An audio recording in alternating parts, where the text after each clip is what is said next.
हरि भजो भजो हरि नाम, जप लो निरंतर हरि हरि नाम। प्रभु के भजन सा है नहीं कोई दाम, ऐ मन सुमिरन कर पाले हरि का धाम। हरि भजो भजो हरि नाम, जप लो निरंतर हरि हरि नाम। भज लो निरंतर प्रभु जी का नाम।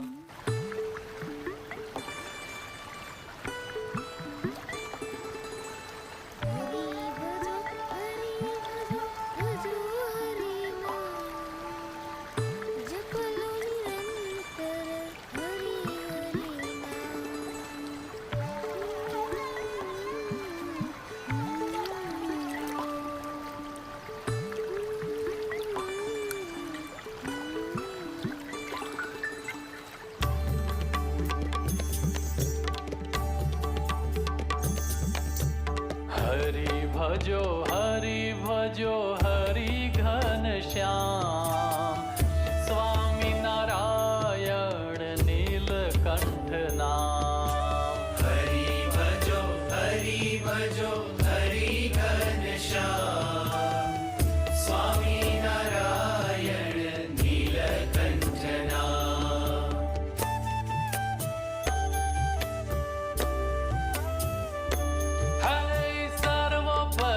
दिव्य राजे अक्षरधाम, करता साकार स्वयं सहजानंद श्याम। सर्वोपरि दिव्य राजे अक्षरधाम, करता साकार स्वयं सहजानंद श्याम।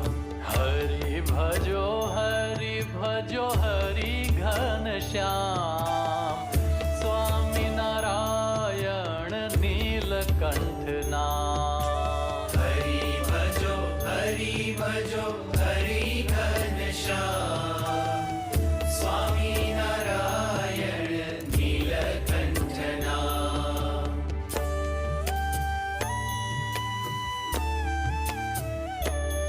है प्रगट मुक्तिदाता गुणातीत धाम, अक्षर ब्रह्म संत सोहे शाश्वत विराम।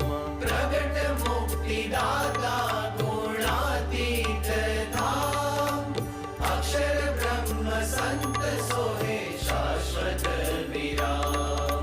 हरि भजो हरि घन श्याम, स्वामी नारायण नीलकंठ नाम। हरि भजो हरि घन श्याम, स्वामी नारायण नीलकंठ नाम।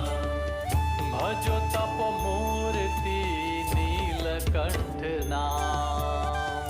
भजो तप मूर्ति नीलकंठ नाम।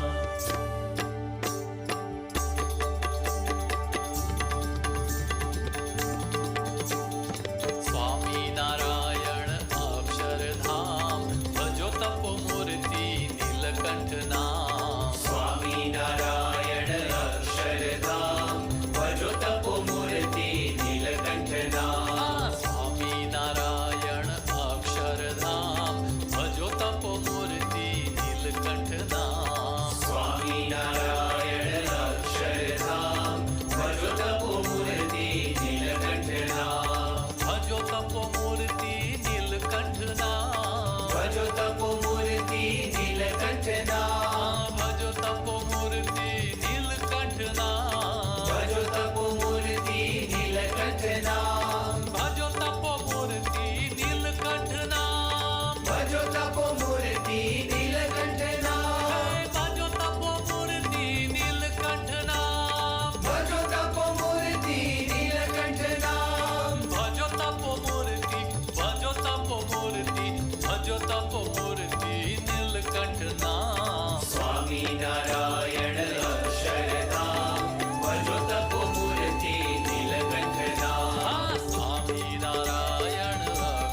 तप मूर्ति नीलकंठ नाम।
ओम श्री गंगाई नाथाय नमः। जय श्री गुरुदेव, जय श्री दादा गुरुदेव।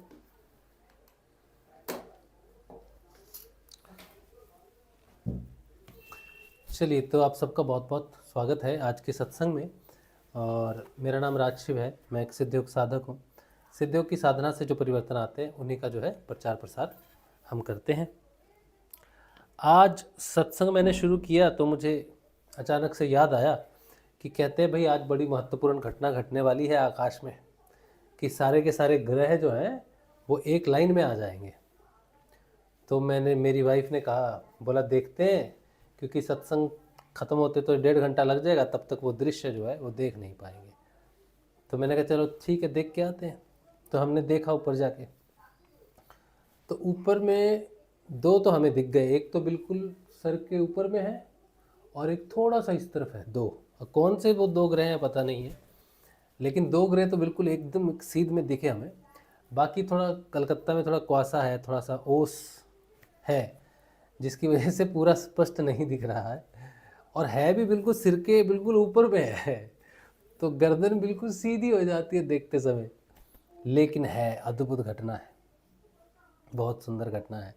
और जहाँ पर एक साथ 4 या 6 ग्रह हैं, कहते एक साथ हैं, कुछ तो बहुत ही मध्यम है जो ग्रह है, 4 तो दिखाई दे रहा है, 2 तो नहीं दिखाई दे रहा, बहुत छोटे-छोटे। हाँ, हम लोग 4 में 2 ही 2 ही देखा है, 2 देखा हमने। बाकी तो हम समय नहीं मिला उतना ध्यान से देखने के लिए। लेकिन अगर आप के शहर में जो वेदर है बिल्कुल साफ़ है, अच्छा है, और आज 25 तारीख को आप ये देख रहे हो, 25 जनवरी 2025 को 25 जनवरी 2025, क्या बात है। तो आज रात को देखिए, अच्छा है, अच्छा अनुभव है। चलिए, तो सत्संग जो है शुरू करते हैं। और ये जो माइक है ये बहुत ज़्यादा चार्ज तो नहीं हुआ किसी वजह से, लेकिन अगर बंद हो जाए तो आप हमें बता देना कि भैया बंद हो गया है आपका माइक, तो शिफ्ट कर लेंगे, ठीक है। अब जो है हम अध्ययन कर रहे हैं श्रीमद् भागवत का, और आज हम अध्ययन करेंगे सुदर्शन और शंखचूड़ उद्धार पढ़ेंगे। बहुत ही महत्वपूर्ण है श्रीमद् भागवत का अध्ययन, और इससे हमें बहुत कुछ ऐसी जानकारी मिल रही है जो योग से संबंधित है। कुछ लोगों ने हमसे प्रश्न किए और कुछ लोग तो गुस्सा भी हो गए, बहुत गुस्सा हो गए। वो सोचने लगते हैं या पूछते हैं हमसे कि राजशिव भाई ये आप क्या कर रहे हो। तो हमने कहा बताइए हम क्या कर रहे हैं। तो बोले गुरुजी ने तो बोला है नाम जप करो, ध्यान करो। आप श्रीमद् भागवत का पाठ कथा कहानी करने लग गए हो। गुरुदेव तो कहते हैं हम कथा कहानी नहीं करते। इतने मासूम हैं ये हमारे जो गुरु भाई गुरु बहनें, इतनी मासूम है ये लोग कि क्या बताएं। कि अध्ययन जो है इनको अभी सिद्ध योग के विषय में मालूम नहीं है कुछ भी। बच्चे हैं, बालक हैं सिद्ध योग में, चाहे समय आपको बहुत ज़्यादा हो गया है, लेकिन अगर आपको सिद्ध योग का मूल नहीं मालूम है तो आप ऐसी बातें करोगे कि गुरु भगवान है और उनका शिष्य है। जो चीज़ गुरु नहीं करते हैं और अपने शिष्यों को आदेश करते हैं कि बेटा तुम खोज करो, जाकर खोज करके तुमको जो भी मिलेगा तुम उसे दुनिया को बताओ कि हमें हमारे गुरु की कृपा से ये खोज करते हुए हमें मिला है। हमारा बोलने का अधिकार है। गुरु जी ने बोलना नहीं है, क्योंकि गुरु जी ने बोलने वाले पैदा करने हैं। गुरु जी ने ज्ञान बांटना नहीं है, गुरु जी ने ज्ञानियों को पैदा करना है। आपको भविष्य दिखाना है, आपको जगाना है। और जगा हुआ जब सबको कहेगा मैं जग गया, तो इसमें कोई हानि नहीं है। गुरु की ही महानता है कि तुम जग गए। और रही बात अध्ययन की, तो एक बात हमें समझनी चाहिए कि अध्ययन साधना में सबसे महत्वपूर्ण अंग है। अध्ययन सबसे महत्वपूर्ण अंग है, लेकिन अध्ययन दो प्रकार के होते हैं, परअध्ययन और स्वअध्ययन। परअध्ययन निंदा का विषय है, निंदनीय है, लेकिन स्वअध्ययन हमारे ज्ञान का, हमारी यात्रा में आगे बढ़ने का एकमात्र तरीका है। अब स्वअध्ययन भी दो प्रकार के हैं। स्वअध्ययन में एक तो आता है जब हम स्वयं को जानते हैं, अपने अंदर स्वयं को शरीर रूप में, मन के रूप में, प्राण के रूप में, मन के रूप में, विज्ञान के रूप में, आनंद के रूप में, चित्त के रूप में और सत्य के रूप में। इस तरह से 7 लेवल हैं हमारे स्वयं के अध्ययन के। इनमें से जो जिसे कहा जाता है स्व अध्ययन, वो अध्ययन है सत्य का, कि मैं सत्य स्वरूप हूँ। आत्म का अध्ययन, आत्मा का तो अध्ययन हो नहीं सकता है, तो हम क्या करते हैं, आत्मा के प्रकाश में हम संसार को देखते हैं, संसार को जानते हैं, माया को जानते हैं। तो वो माया को जानने से माया को हटाया जा सकता है कि क्या हटाने लायक है, क्या रखने लायक है। ये आप जब अध्ययन करोगे ना, जानोगे चीज़ों को, तब आप कर पाओगे। और यही अध्ययन दूसरे रूप में आत्म अध्ययन जिसे बोला जाता है, वो वेदों के रूप में होता है, उपनिषदों के रूप में होता है, गीता के रूप में होता है। जहाँ जहाँ भगवान के बारे में लिखा हो, जहाँ जहाँ सिद्ध योगियों के बारे में लिखा हो, जहाँ जहाँ मुनियों के बारे में लिखा हो, जहाँ जहाँ पर योग के विषय में लिखा हो, जहाँ जहाँ पर साधकों के विषय में लिखा हो, गुरुओं के विषय में लिखा हो सच्चे, उसे अध्ययन करना चाहिए। क्योंकि एक ही गुरु है, एक ही सत्य है, एक ही ईश्वर है, एक ही मैं हूँ। तो आत्मा के विषय में जहाँ कुछ भी, जो कुछ भी लिखा हुआ, उस सब को अध्ययन करना आपकी साधना का महत्वपूर्ण हिस्सा है। इसके साथ ही जो पतंजलि अष्टांग योग है, उसका जो दूसरा पाद है साधन पाद, साधन पाद का पहला सूत्र है स्वाध्याय, तप, स्वाध्याय, ईश्वर प्रणिधान। ये 3 ऐसे बिंदु हैं जो अतरंग भी हैं, बाहरी अंग भी हैं, यानी कि ठोस भी है और सूक्ष्म भी है। अब ये जो ठोस और सूक्ष्म है, ये जो तप, स्वाध्याय, ईश्वर प्रणिधान ठोस और सूक्ष्म है, ये ठोस और सूक्ष्म भी 2 प्रकार के होते हैं। सूक्ष्म होते हैं कि जैसे इंद्रिय, आँख, नाक, कान, स्पर्श, टेस्ट, जीवा, ये स्थूल है, इंद्रियां स्थूल है। इनके विषय में तपस्या, मतलब ये नहीं खाना, वो नहीं देखना, हाँ, ये स्पर्श नहीं करना, ये सारी चीज़ें। और स्वाध्याय, इन्हीं चीज़ों पर स्वाध्याय। और ईश्वर प्रणिधान की भगवान ही है जो हर जगह हर चीज़ में है। और जब ये सूक्ष्म हो जाता है, यही तप, स्वाध्याय, ईश्वर प्रणिधान जब सूक्ष्म हो जाता है, तब ये जो इंद्रियां हैं, जो ठोस हैं, यही सूक्ष्म हो जाती हैं। तो इनको बोला जाता है इंद्रियों के विषय। दृष्टि सूक्ष्म है, स्थूल है, दृश्य सूक्ष्म है, कर्ण स्थूल है, श्रोत सूक्ष्म है, हाँ? नासिका स्थूल है, सुगंध सूक्ष्म है, जीवा स्थूल है, स्वाद सूक्ष्म है, स्पर्श स्थूल है, और अनुभव जो है, जो आभास जो है, वो दबाव जो है वो सूक्ष्म है। तो जब हम साधना में बढ़ते हैं तो पहले बाहर की स्थूल इंद्रियों के बारे में हमें जानकारी होती है, उनका स्वाध्याय होता है, उनका अध्ययन होता है, उनका ही तप होता है। जब सूक्ष्म रूप से अंदर चले जाते हैं, अंदर अभी वो अंदर नहीं गए कि अंदर वाला अंदर, अंदर का मतलब है कि थोड़े से सूक्ष्म हो गए, तब भी सूक्ष्म रूप से विषयों पर अध्ययन होता है। और फिर और सूक्ष्म चले जाते हैं तो मन के ऊपर में अध्ययन होता है। तो जहाँ तक मन, प्राण, इंद्रियाँ और इंद्रियों के विषय ये सब हैं, ये स्थूल और सूक्ष्म में आते हैं, तो इन पर ये लागू होता है अध्ययन, स्वाध्ययन। लेकिन धारणा के बाद में ये बाहरी अंग हो जाता है। धारणा, ध्यान और समाधि, ये तीनों के लिए, ये तीनों सूक्ष्म अंग हैं योग के। यहाँ पर अध्ययन जो है, स्वाध्ययन जो है, ये इस स्थिति में होता है जिस स्थिति में हमारी इंद्रियां कुछ उस चीज़ को समझ नहीं सकती कि क्या हो रहा है, क्या पढ़ रहा हूँ, क्या देख रहा हूँ। योग में भगवान को जानते समय, भगवान के आलिंगन के समय मालूम नहीं होता है। जब स्थूल रूप से बाहर आ जाते हैं तब पता, फिर हमें वो घटित होती हैं चीज़ें कि हमने क्या अनुभव किया है भगवान के विषय में। तो भगवान को जानने का माध्यम होता है माया। कैसे? माया अलग कर देते हैं, जो बच जाता है वो भगवान। तो ये अध्ययन जो है ना, बड़ा महत्वपूर्ण है बंधुओं। श्रीमद् भागवत का अध्ययन करना कोई साधना से भटकना नहीं है। वेदों का अध्ययन करना, उपनिषदों का अध्ययन करना, गीता का अध्ययन करना और भगवान के विषय में, सृष्टि के विषय में, स्वयं के विषय में जानना एक ही बात है।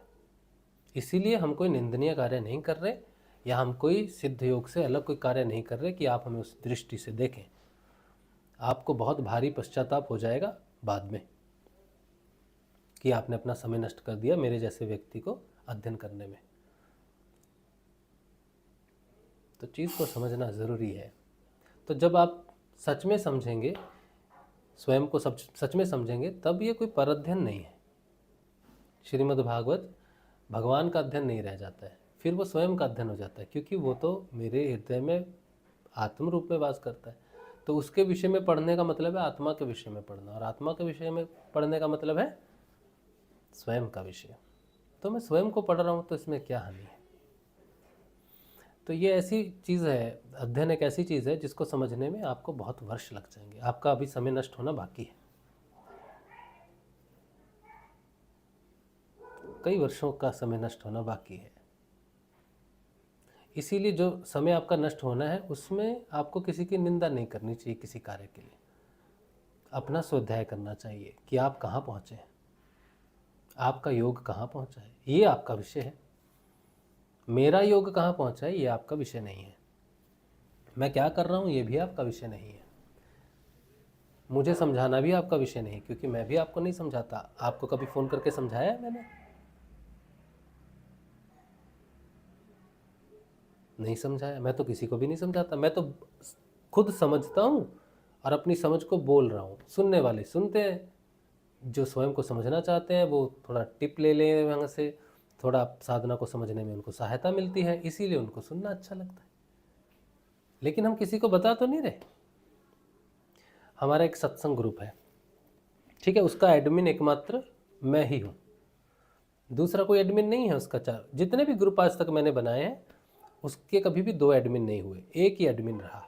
शुरू में लोग मुझे कहते थे हमें भी भाई एडमिन बना दो, हम ग्रुप को मैनेज करेंगे। मैंने कहा नहीं भैया, तुम स्वयं को मैनेज करो, और हम भी किसी को मैनेज नहीं कर रहे हैं यहाँ पर, ठीक है।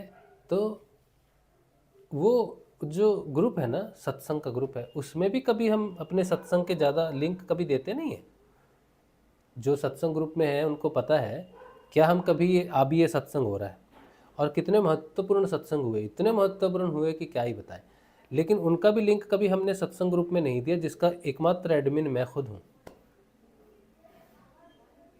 इसका कारण भी यही है कि मैं किसी को भी फोर्स नहीं करता हूँ कि देखो देखो इसको, देखो देखो इसमें क्या है। कभी कभी बहुत ही हृदय द्रवित हो जाता है किसी चीज़ के लिए, तब हम कभी कभी इन्फॉर्मेशन के लिए शेयर करते हैं, लेकिन दबाव नहीं देते। हम अपने मित्रों को भी दबाव नहीं देते, अपनी पत्नी को भी ज़्यादा दबाव नहीं देते। बस कहते हैं कि देखो सत्संग अच्छा हुआ है, सुन लेना। अब वो सुने ना सुने उसकी इच्छा है, तो हम आप पर कैसे दबाव दे सकते हैं? हम तो अपने बेटे पर भी दबाव नहीं देते। जब हम आपके जीवन में दबाव नहीं देते कि आप ये करो वो करो, ये गलत है वो गलत है, क्योंकि हम जानते हैं कि तुमको सुधारने वाला गुरु है, तो आपको भी किसी पर दबाव नहीं देना चाहिए या किसी के बारे में व्यक्तिगत धारणा नहीं बनानी चाहिए। ऐसे बहुत सारे लोग हैं जिन्होंने हमारे बारे में व्यक्तिगत धारणाएं बनाई और हमें राक्षस घोषित किया, तांत्रिक घोषित किया, नेगेटिव व्यक्ति घोषित किया, गलत व्यक्ति घोषित किया, बिना हमें जाने, बिना हमें समझे। सभी के जीवन में साधना में तमोगुण प्रस्तुत होता है। जिसका जीवन सार्वजनिक हो वो ज़्यादा बदनाम हो जाता है, और जिसका जीवन सार्वजनिक ना हो उसकी बात ढकी रह जाती है। लेकिन अगर साधक सच्चा है तो अपने तमोगुण को पार कर कर रजोगुण में प्रवेश करता है, रजोगुण को पार कर कर सतोगुण में प्रवेश करता है, और सतोगुण को भी पार कर कर गुणातीत हो जाता है। ये यात्रा है सबकी। ठीक है बस। तो ऐसे बहुत लोगों ने हम पर लेवल लगाए हैं, लेकिन हम पर तो कोई लेवल टिका नहीं। किसी दूसरे व्यक्ति पर लेवल लगाना ऐसा ही है जैसे हम समंदर के किनारे कुछ लिख दें तो समंदर की लहर आके उसे मिटा देती है। एक छोटा बच्चा है, वो हमसे बहुत प्रभावित है। छोटा बच्चा है, एक छोटी बच्ची है, वो भी बहुत प्रभावित है। तो वो हमसे पूछते हैं कि ऐसा क्यों है, आपके विषय में ऐसा क्यों है? तो हम उन्हें कहते हैं कि हमारे विषय में ऐसा इसलिए है क्योंकि हम अपने को अध्ययन करते हैं, अपने को देखते हैं, एक्सेप्ट करते हैं कि हम गलत हैं। हम गलती मानने के लिए तैयार हैं, किसी भी लेवल पर गलती मान सकते हैं।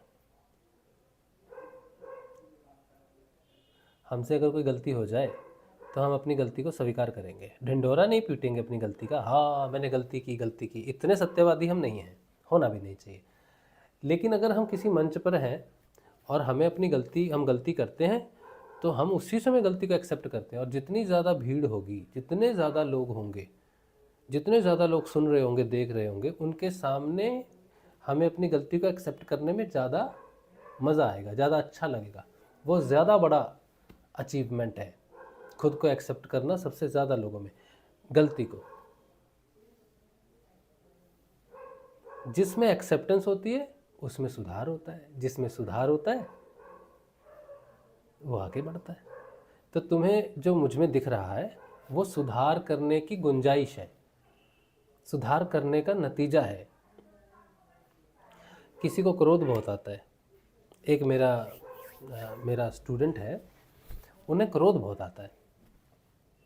उनके माता पिता जी उनके क्रोध पर कुछ कार्य करते हैं कि इनके क्रोध को शांत किया जाए।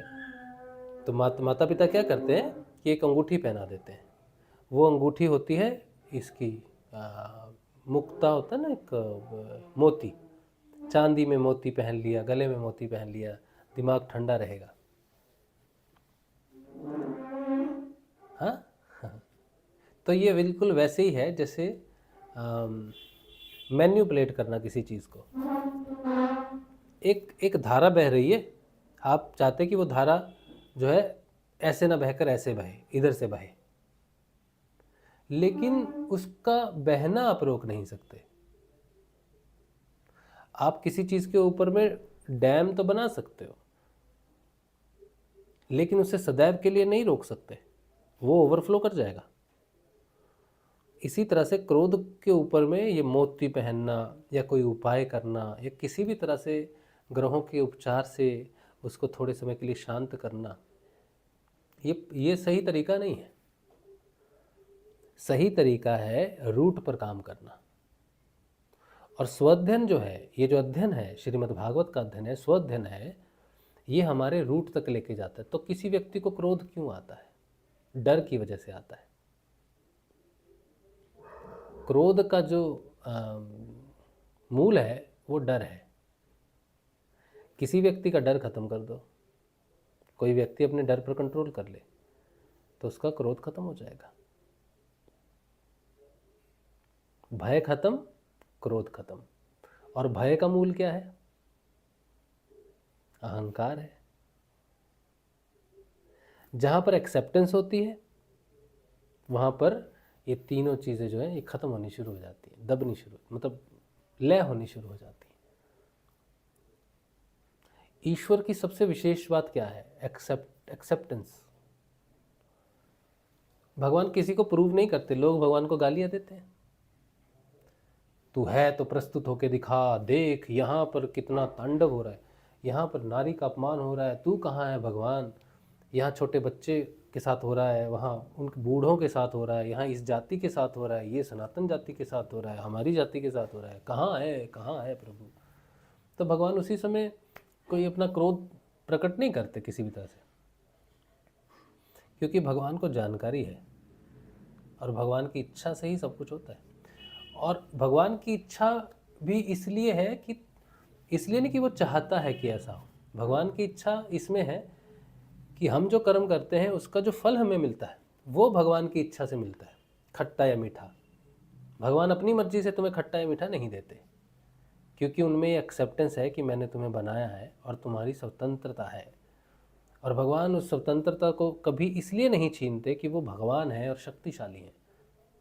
अपने सामने, अपनी दृष्टि के सामने अपने ही भक्तों का अपमान भी होता है, हरण भी हो जाता है, मरण भी हो जाता है, लेकिन भगवान कर्म का विरोध कभी भी नहीं करते। ये सबसे बड़ी एक्सेप्टेंस है उनकी। अपनी शक्ति को या तो एक्सेप्टेंस में लगाओ या क्रोध पर लगा दो, ऊर्जा आप ही की है।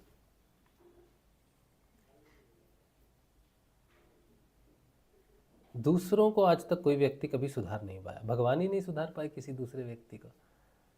भगवान सामने प्रकट हुए, अर्जुन दुर्योधन के सामने प्रकट हुए, दुर्योधन को समझाते रहे, समझा ही नहीं। रावण के सामने राम आए, समझा ही नहीं। जब भगवान स्वयं नहीं समझा सके तो तुम कैसे समझा सकते हो मुझे कि मैं गलत हूँ? और मैं कैसे समझा सकता हूँ तुम्हें कि तुम गलत हो? कोई किसी को नहीं समझा सकता है। जिसने समझना है स्वयं ही समझना है, और स्वयं समझने के लिए शांत होना ज़रूरी है, एक्सेप्टेंस ज़रूरी है, क्योंकि सुधार वहाँ कर सकते हैं जहाँ पता हो कि गलती है। जहाँ एक्सेप्टेंस ही नहीं है वहाँ सुधार की भी कोई गुंजाइश नहीं है, और जहाँ सुधार की कोई गुंजाइश नहीं है वहाँ पर जीवन जो है एक ही दिशा में, जैसी दिशा में बहकर जाता जाता एक दिन ख़त्म हो जाएगा। तो हमें किसी को समझाने की कोशिश नहीं करनी चाहिए। आप अपना मत रख सकते हो, लेकिन किसी को हाय हाय नहीं कर सकते। हाय तूने क्या किया, ओह तूने क्या किया, तुम क्यों कर रहे हो? मैं क्यों कर रहा हूँ, मैं जानता हूँ मैं क्यों कर रहा हूँ, क्या कर रहा हूँ, क्यों कर रहा हूँ, कैसे कर रहा हूँ, ये मैं जानता हूँ। इसका जवाब दे मैं खुद हूँ, और तुम्हारी सारी घटनाओं के जवाब दे तुम हो, तुम खुद हो।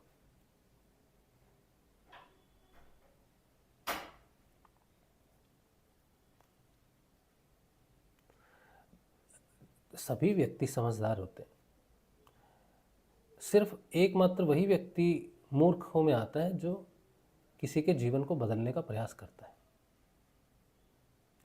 और इस संसार में बड़े से बड़े बड़े बड़े ऋषियों ने ये कार्य करने की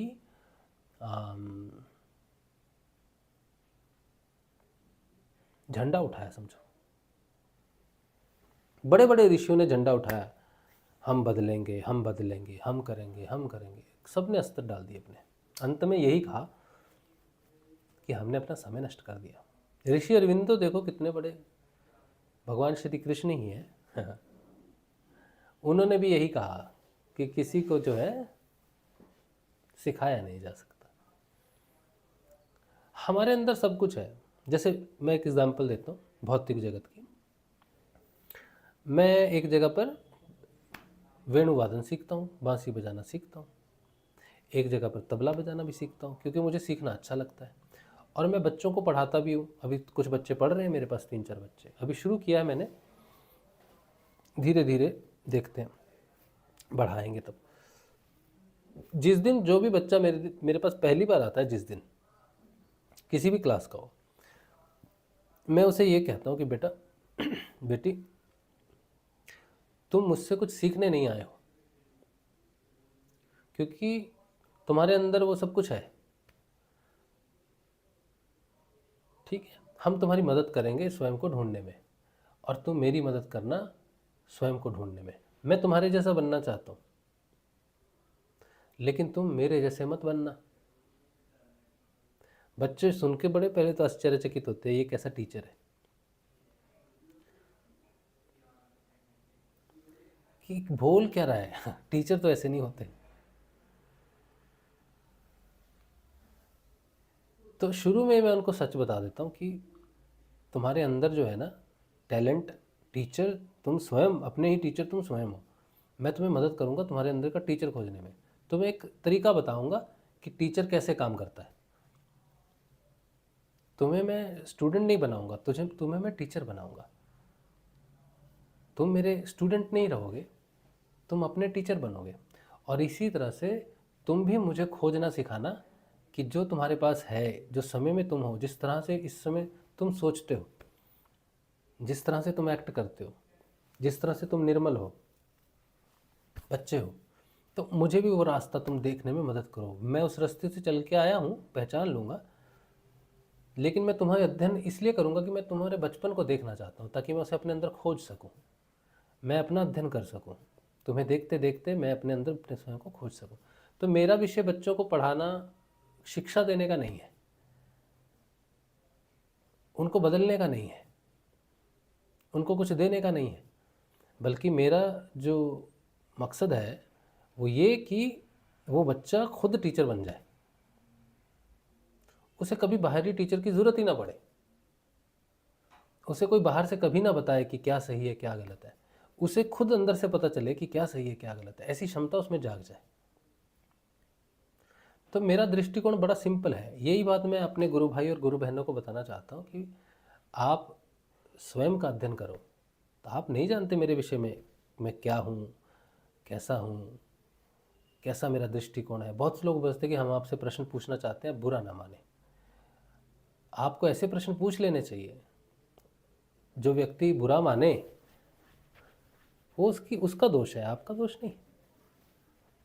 ठीक है, बस एक ही चीज़ से हमें, एक ही चीज़ है जो अच्छी नहीं लगती है, वो है गुरु की निंदा नहीं करनी चाहिए आपको। गुरु के ऊपर में किसी भी प्रकार का प्रश्न चिन्ह नहीं लगाना चाहिए। बस एक ही विषय है जहाँ पर हमने अपने ऊपर बहुत बार काम करने के बाद भी हम उसमें अभी तक मुझे उतनी कोई सफलता प्राप्त नहीं हुई है, और वो है गुरु का विषय।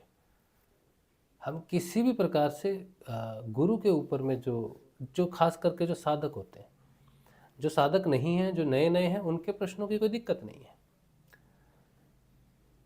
लेकिन जो साधक हैं, जो ध्यान कर रहे हैं, जब वो गुरु पर प्रश्न हो सकते हैं तुम्हारे साधना के विषय में, लेकिन प्रश्न चिन्ह जब हम लगा देते हैं ना, तो बड़ी मुश्किल हो जाती है। हमारे जीवन में एक ही लक्ष्य होना चाहिए, सबके जीवन में एक ही लक्ष्य होना चाहिए। तुम जिए, तुम पैदा हुए, तुमने बहुत सारे शब्द सुने, लेकिन हजारों करोड़ों शब्दों में से तुमने एक ही शब्द के साथ योग करना है। वो शब्द एक ही होना चाहिए।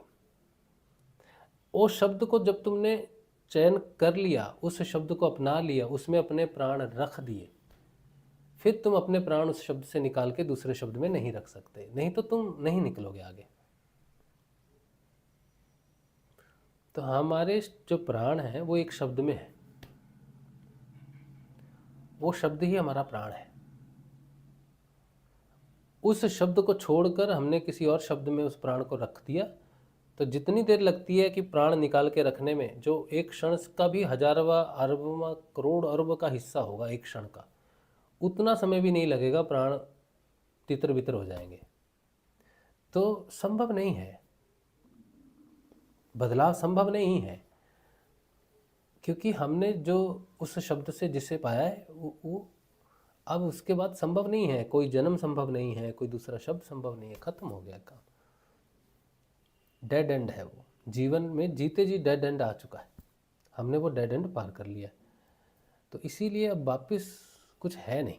तो इस बात को समझना चाहिए सभी को, और जोर नहीं देना चाहिए कि भाई तुम ऐसा करो तुम वैसा करो। ठीक है, हमारा जीवन है और हमने सौंप दिया है, प्राणों की बाजी है ये तो।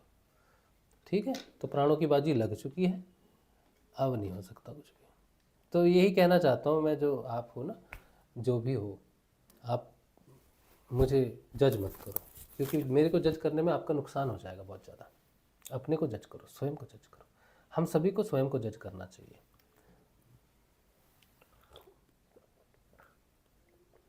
स्वयं के परिवर्तन को देखना चाहिए और स्वयं को धोखा नहीं देना चाहिए। ठीक है, चलिए तो हम श्रीमद् भागवत का अध्ययन शुरू करेंगे। पहले जो है प्रश्न अगर कोई हुआ लेने लायक तभी हम पढ़ेंगे, नहीं तो हम पढ़ेंगे नहीं। ठीक है, समय नष्ट नहीं करेंगे, क्योंकि वैसे ही मैं पहले अभी तक 36 मिनट नष्ट कर चुका हूँ, जिसका मुझे पता भी नहीं चला।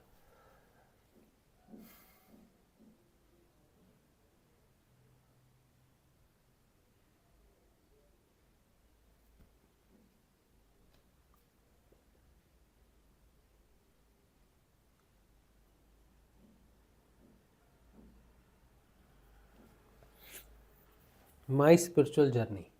आज हम जो भी हैं अपने प्रारब्ध से हैं। हाँ, बिल्कुल सही बात है। और अभी भी जो कर्म हो रहे हैं वो भी संचित कर्म के रूप में आगे प्रारब्ध होगा।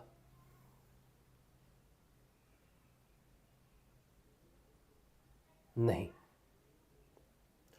तो फिर निष्काम कैसे होगा? कर्म तो करना ही पड़ेगा, और कर्म का फल भी होता है। भविष्य है ना, भविष्य प्रारब्ध है। जो कल बीत चुका है वो तुम्हारे पास्ट संचित कर्म है, और जो आज है ये स्वतंत्र है।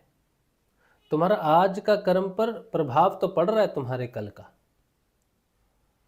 लेकिन उसमें स्वतंत्रता भी है कि तुम उस प्रभाव के साथ ही आज का काम करोगे या उस प्रभाव को बदलने की कोशिश करोगे। आज में शक्ति है, वर्तमान में शक्ति है, और जो सत्य है वो केवल वर्तमान है। वर्तमान को बदला जा सकता है, भविष्य को नहीं बदला जा सकता। कितनी अजब बात है, वर्तमान को बदला जा सकता है, भविष्य को नहीं बदला जा सकता। अगर मैं कहूं कि कल मुझे ये करना है तो नहीं हो सकता। अगर मैं कहूं मुझे आज अभी करना है तो हो सकता है। समझे? और आज अभी मुझे जो कुछ भी करना है वो ईश्वर के लिए करना है, स्वयं के लिए नहीं करना है। तो मैंने अपना भूत और भविष्य दोनों त्याग दिए, और जो मेरे पास आज बचा है वो मैंने ईश्वर के लिए कर दिया। अब ईश्वर को क्या फर्क पड़ता है मैं घर में झाड़ू लगा रहा हूँ? ईश्वर कहते तेरा झाड़ू लगाना मेरे को समर्पित कर रहा है, इससे मेरा क्या लाभ? लेकिन यही बात है कि ईश्वर को फर्क नहीं पड़ता कि तुम झाड़ू लगा रहे हो, किसी को शिक्षा दे रहे हो, सत्संग कर रहे हो, उसका प्रचार कर रहे हो, इससे उसे फर्क नहीं पड़ता। उसे फर्क पड़ता है कि किसके लिए कर रहे हो। ईश्वर को फर्क पड़ता है कि मेरे लिए कर रहा है। रास्ते में तुम चल रहे हो, रास्ते में मोटरसाइकिल बहुत चलती है, कारें भी चलती हैं, ट्रक भी चलता है, गाड़ी भी चलती है, लेकिन एक इतना मोटा पत्थर है जो रास्ते में पड़ा हुआ है। वो कार को किसी प्रकार से हानि नहीं करेगा, ट्रक को भी नहीं करेगा, बस को भी नहीं करेगा, लेकिन साइकिल और स्कूटर वाले को, मोटरसाइकिल वाले को वो जो पत्थर है वो गिरा सकता है। तो मैं पैदल चल रहा हूँ, मैंने देखा कि यार ये पत्थर से तो कोई गिर जाएगा, और मैंने उस पत्थर को हटा के साइड कर दिया। तो ये हुआ शुभ कर्म, पुण्य कर्म।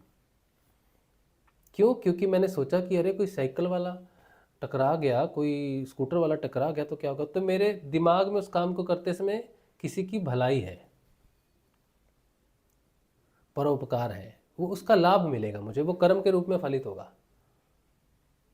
लेकिन अगर मैं उसी काम को कर रहा हूँ, पत्थर को ही हटाना है, लेकिन ईश्वर मेरे दृष्टि में है कि भगवान, अरे पत्थर पड़ा है प्रभु, ये तो सही नहीं है, चलिए इसको साफ कर देते हैं।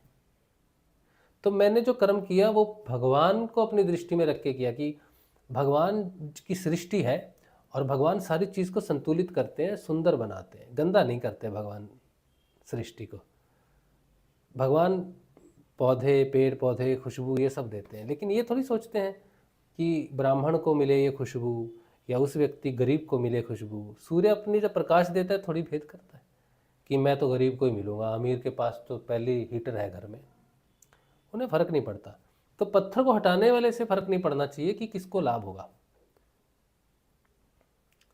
ठीक है। तो उसको जो भी कार्य करना है वो ईश्वर के लिए करना है, किसी व्यक्ति के परोपकार कर दिया, किसी व्यक्ति की सहायता कर दी, इस भाव से नहीं करना चाहिए।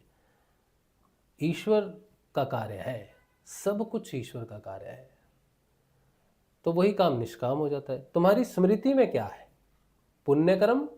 अब जैसे मेरी वाइफ ने मुझे कहा, मैंने जब कहा ना कि कुंभ की, देखो बाहर का कुंभ तो आता ही रहेगा, 144 साल बाद आया तो अब अगला 200 साल बाद आ जाएगा, इस तरह से कुछ ना कुछ तो संयोग होते ही रहेंगे। लेकिन असली तो आत्म जागृति है जो एक ही बार आती है, उस पर कॉन्सेंट्रेट करना चाहिए, और हमारे पास वो सब कुछ है जो कुंभ दे सकता है।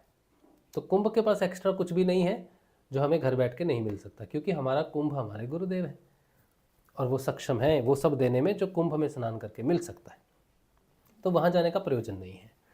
तो उसने कल रात को एक बात कही कि देखो मुसलमान लोग भी जा रहे हैं, मुस्लिमों का क्या ही संपर्क है भाई कुंभ में, लेकिन वो भी जा रहे हैं, वो ये जानते हैं कि कुंभ में स्नान करने से पाप से मुक्ति मिल सकती है, और ये बात उसकी बिल्कुल सही है। तो मैंने कल उसको प्रश्न तो पूछा, लेकिन हमारी बात किसी प्रकार से पूरी हुई नहीं, शायद सत्संग में ही पूरी होनी थी वो बात, कि बहुत सारे लोग कुंभ में जाएंगे और बहुत सारे लोग कहेंगे कि चलो भाई पुण्य कमा के आते हैं, पाप उतार के आते हैं, और उनका पाप उतर भी सकता है और पुण्य कमेगा भी, लेकिन उनका जीवन और भी मुश्किल हो जाएगा। सोचो आपके पास 3 कुल्हाड़ियाँ हैं, एक सोने की, एक चांदी की, एक लोहे की। आप कहीं जाते हो और लोहे की और चांदी की कुल्हाड़ी फेंक देते हो, लेकिन उसकी जगह आपके पास अब 3 सोने की कुल्हाड़ियाँ हो गई। अब आपकी जीविका चलती है पेड़ काटने से। सोने की कुल्हाड़ी से कौन पेड़ काटता है भाई। दूसरी बात ये है कि जिसके पास सोने के, जैसे ये जीवन के साथ जोड़ोगे ना, कि किसी के जीवन में लोहे जैसा जीवन है, बड़ा मेहनत कश जीवन है, किसी के जीवन में चांदी वाला जीवन है, मतलब ठीक ठाक जीवन है, चल रहा है, कोई दिक्कत नहीं है। किसी का जीवन सोने जैसा है, मतलब राजा की तरह है। अब आप ये बताओ कि मृत्यु जब आए, असमय मृत्यु आ जाए, सबसे आसान जीवन त्याग किसके लिए होगा? वो जो धन धान्य में, सुख सुविधाओं में, अच्छी सेहत में, सब चीज़ों में सोने जैसा जीवन है उसका, है, परिवार है, भरा फुला परिवार है, बच्चे हैं, माता पिता, सब सुख शांति से चल रहा है। और एक चांदी वाला है कि हाँ ठीक है चल रहा है, लेकिन दिक्कतें भी बनी हुई हैं। और एक का जीवन लोहे जैसा है, मतलब ये जीवन है, कलंक है। ऐसा जीवन क्यों जीते हम? वो इसमें अब तीनों में से किसी एक को रास्ता मिल जाए कि इस रास्ते पर चलो, जो तुम्हारे पास है उसको यहीं छोड़ दो और इस रास्ते पर चलो, तो लोहे वाले को लोहे त्यागने में कितना मुश्किल होगा। चांदी वाला भी त्याग सकता है, लेकिन सोने वाला नहीं त्यागेगा। तो कुंभ में जब लोग, या किसी पवित्र स्थान में जब लोग इसलिए जाते हैं कि हम हमारे पाप कर्म हटा देंगे और पुण्य कर्म अर्जित कर लेंगे, बल्कि अपने जीवन को डिफिकल्ट बना लेते हैं, भगवान की तरफ और भी ज़्यादा मुश्किल हो जाता है रास्ता। और कुंभ में अगर 40 करोड़ लोग नहाएंगे तो उसमें से 35 करोड़ लोग तो पुण्य कमाने ही जा रहे हैं, अपने जीवन को मुश्किल बनाने जा रहे हैं। 5 करोड़ लोग जो होंगे, 5 करोड़ बहुत बड़ी संख्या है, 5 करोड़ लोग जो जाएंगे वो मोक्ष के लिए जाएंगे। लेकिन चक्कर ये है कि उन्हें ये मालूम नहीं है कि नहाने से मोक्ष नहीं मिलता है। नहाने के बाद भी एक पथ मिलेगा चलने के लिए, उस पथ पर चलना होगा, वो तुम्हारा निर्णय होगा। कुंभ ने तो तुम्हें एक पथ दे देगा, वो उस पथ पर चलना फिर तुम्हारा काम होगा। और कईयों को वो पथ मिला हुआ है लेकिन फिर से पथ लेने जा रहे दो, तो कुंभ उन पर हंसेगा नहीं कि तुम्हें तो पथ दिया हुआ है और मेरे पास क्या है। तो जिसके पास ऑलरेडी चलने के लिए पथ है वो दूसरे पथ को ढूंढने जाएगा तो उसे दूसरा पथ दे देंगे, फिर जीवन और कंफ्यूज हो जाएगा, इस पर चले या इस पर चले। हर समय जहाँ ये अद्भुत कुंभ जैसे दृश्य हैं, ज़रूरी नहीं है कि तुम्हारे जीवन को तुम्हारे अनुसार ही ढालेंगे। इन्होंने तो वही करना है जो इनका करने का तरीका है, तुम्हारे अनुसार नहीं होगा कुछ भी।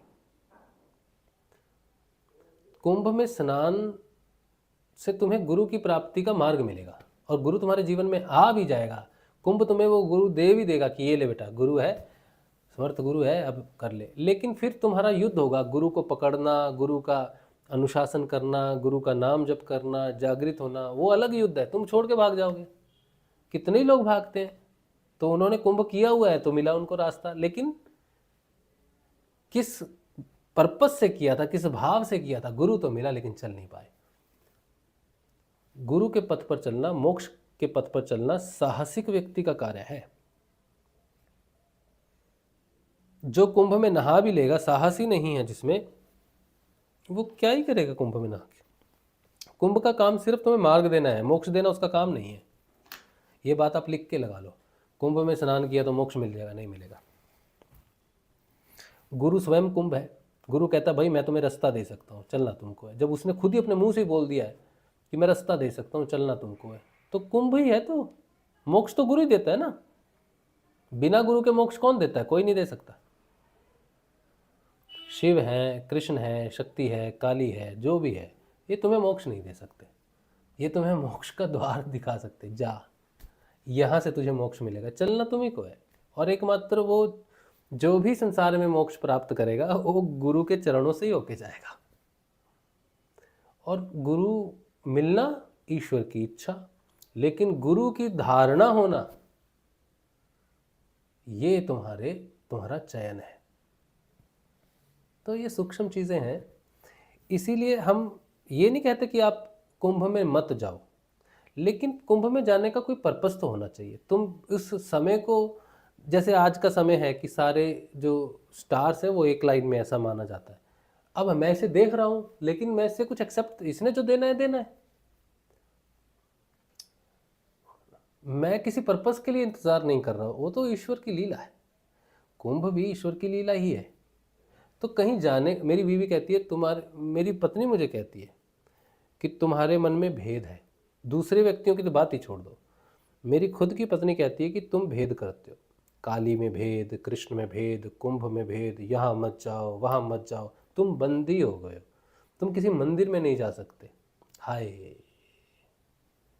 क्या हो गया तुमको?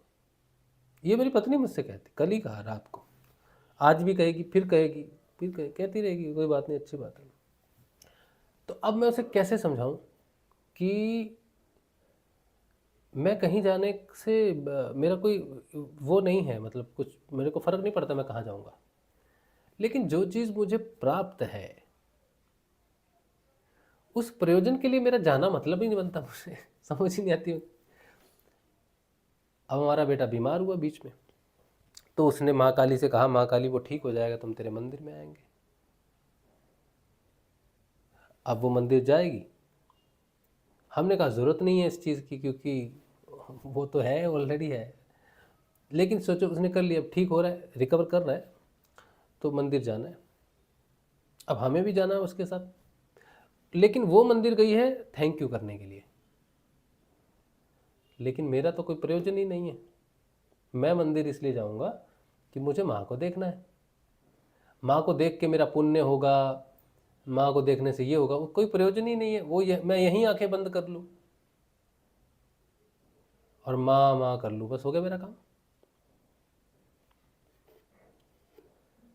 मैं जहाँ हूँ, जिस समय में हूँ, वहीं पर ही मुझे वो चीज़ प्राप्त है, तो मैं उसके लिए कहीं चल के क्यों जाऊँ? मंदिरों से, मस्जिदों से, गिरजाघरों से या पवित्र स्थानों से, कुंभों से मुझे कोई एलर्जी नहीं है। लेकिन ये सब मुझे कुछ दे नहीं सकते, इनके पास जाने का मेरा प्रयोजन ही सिद्ध नहीं होता। हाँ, तो ये कोई भेद थोड़ी है,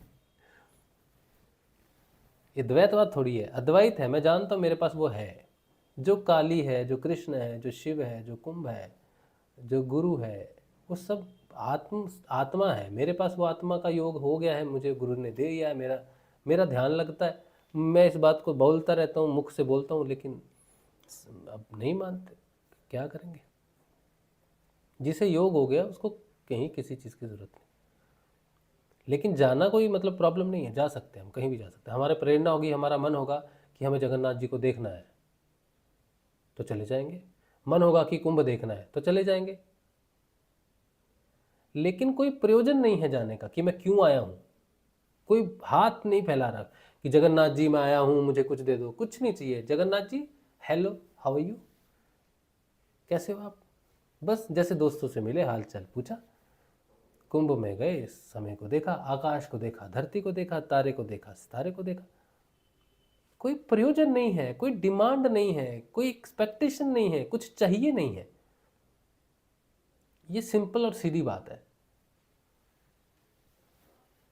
ये बात समझ नहीं होती। अभी देखो मेरी आंखें इतनी भारी हो रही है ना, क्या बताएं आपको, बहुत भारी हो रही हैं। तो हमें क्या करना चाहिए, अध्ययन शुरू करना चाहिए, क्योंकि मेरी बातों से बातें, बातों से बातें, और अंत में मुझे एक ही बात समझ में आती है कि आप किसी को समझा नहीं सकते।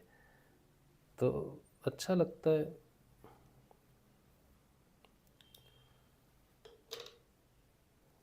जब हमारी पत्नी हमें कहती है ना, तुम भेद में हो, तुम द्वैतवाद में हो, तुम फंस गए हो, तुम और भी ज़्यादा मुश्किल में पड़ गए हो, तो हमें उसको सुनते सुनते हमें अंदर अंदर इतनी हंसी लगती है। लेकिन अब क्या करेंगे, वो अपनी दृष्टि से सही है, क्योंकि हम उसे नहीं दे सकते जो हम देख रहे हैं, उसको वहाँ तक खुद ही चल के आना पड़ेगा। और अगर वो हमें कुछ देना चाहती है या हम कहीं फंस गए हैं तो वो हमें नहीं ला सकती वहाँ तक, हमें खुद ही चलकर वहाँ तक जाना पड़ेगा। और यही जीवन की सच्चाई है कि हमें अपना अपना पथ अकेले तय करना पड़ता है, कोई किसी का सहारा नहीं। इसीलिए व्यक्ति अकेला आता है और अकेला ही जाता है। चेतना का उत्थान भी अकेले ही होता है, 4 लोगों का 10 लोगों का एक साथ उत्थान नहीं होता, सबका उत्थान अपना अपना होता है। हम सिर्फ एक दूसरे के लिए प्रेरणा बन सकते हैं कि हम सही पथ पर चलकर हमने परिवर्तन देखा है, तुम भी उस पथ पर चल रहे हो, तुम भी सही पथ पर चल रहे हो, बस इतना ही कर सकते हैं। बाकी ईश्वर की इच्छा बहुत ज़बरदस्त है, वो बिना उसकी इच्छा के कोई परिवर्तन किसी में हो ही नहीं सकता। और उसकी इच्छा तभी होती है जब वो प्रसन्न होता है, और प्रसन्न वो तभी होता है जब कोई उससे प्रेम करता है। समझा? चलो आगे क्या प्रश्न था, पता नहीं कि एक प्रश्न के चक्कर में कितना लंबा खिंच गया। स्व अध्ययन करने वाला कौन है, स्व अध्ययन करने वाला कौन है? देखो आत्मा तो कुछ नहीं करती है, चित्त जो होता है ना, हमारा जो स्वरूप जो प्रकट होता है चित्त होता है। तो चित्त जो है वो त्रिगुणात्मक है, जिसे हम मैं मानते हैं, ठीक है। तो वो चित्त ही है, चित्त स्वरूप ही है जो अध्ययन करता है। लेकिन जब वो अध्ययन करके जान जाता है कि मैं चित्त भी नहीं हूँ, तब वो अपनी मूल स्थिति में स्थित हो जाता है, तब द्वैतवाद खत्म हो जाता है, फिर कोई अध्ययन की जरूरत नहीं पड़ती। जब तक मैं अध्ययन कर रहा हूँ, स्वयं का अध्ययन कर रहा हूँ, तब तक आत्मा के सबसे पास जो है, सत्य के सबसे पास जो है वो है चित्त।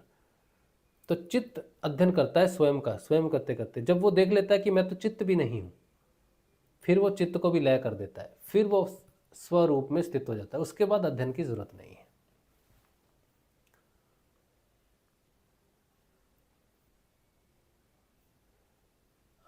क्या गुरुदेव जी स्वयं सुधार करते हैं साधक में क्या? गुरु जी प्रकाश हैं, गुरु जी सुधार नहीं करते, गुरु जी प्रकाश कर देते। जैसे तुम किसी रास्ते पर चल रहे हो और स्ट्रीट लाइट लग गई तो तुम्हें पता चल गया भाई यहाँ खड्डा है, तो गुरु जी प्रकाश के रूप में है, सुधार तुमको खुद ही करना है। वो दिखा देते हैं कि कहाँ सुधार करना है, प्रकाश के रूप में। संजीव कह रहे हैं क्या ईश्वर झूठ बोल सकता है या अपने शरीर को नष्ट कर सकता है? किसी ने पूछा है ये प्रश्न।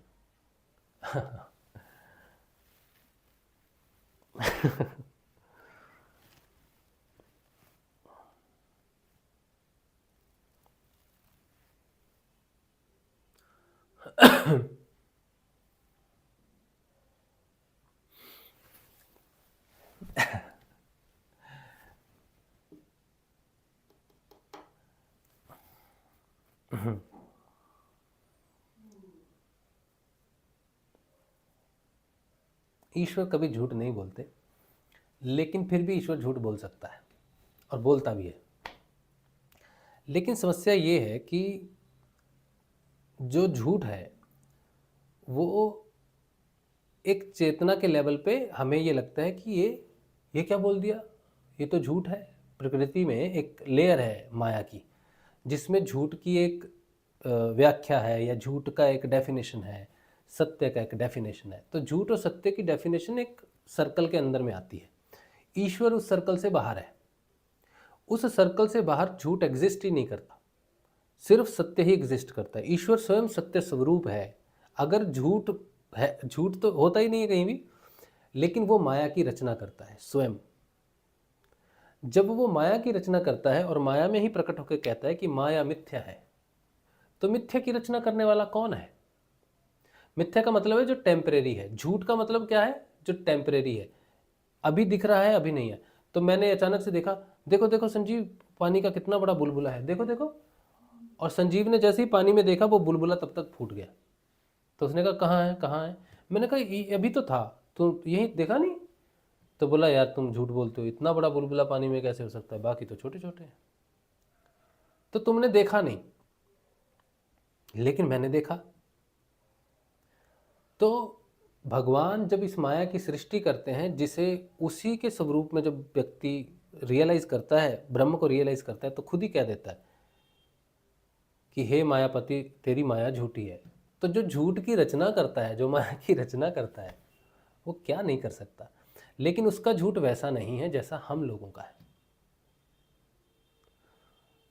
उसका झूठ सत्य से मिलाने वाला है। उसका झूठ सत्य को प्रदर्शित करता है। हमारा झूठ सत्य को छुपाता है। तो प्रश्न ये होना चाहिए था कि क्या ईश्वर सत्य को छुपाने वाले झूठ बोल सकते हैं? क्या ईश्वर सत्य से झूठ से किसी की हानि कर सकते हैं? तो नहीं। भगवान सत्य को प्रदर्शित करने के लिए, धर्म को प्रदर्शित करने के लिए जो करते हैं, वो हमें लगता है कि ये तो झूठ है, लेकिन मूल रूप से वो झूठ नहीं है, क्योंकि वो उसकी माया के अंदर में ही रचित है। उसकी पूरी माया ही माया तो झूठ ही है ना। प्रकृति झूठ नहीं है। प्रकृति और माया अलग चीज है। माया आवरण है। जैसे मेरा ये शरीर, मैं कहूं मैं ये शरीर हूं, जब ये नष्ट हो जाएगा तब मैं किसे कहूंगा मैं ये शरीर हूं। तो टेम्परेरी चीज़ें हैं, उनको जब हम सत्य मानते हैं, कि हम मान लेते हैं कि यही बात है। तो भगवान ने कहा, जैसे इसमें है, क्या बोलते हैं, महाभारत में कृष्ण बोलते हैं युधिष्ठिर को कि अश्वत्थामा मर चुका है। तो युधिष्ठिर कहता है ये तो झूठ है। भगवान कहते हैं जो मैं कहता हूं वही कर, मर चुका है, बोल। तो युधिष्ठिर नहीं बोलते। युधिष्ठिर कहते नहीं, ये मिथ्या है। एक जगह पर सभा लगी हुई है, भगवान श्री कृष्ण जाते हैं और दुर्योधन उनको बांधने की कोशिश करता है।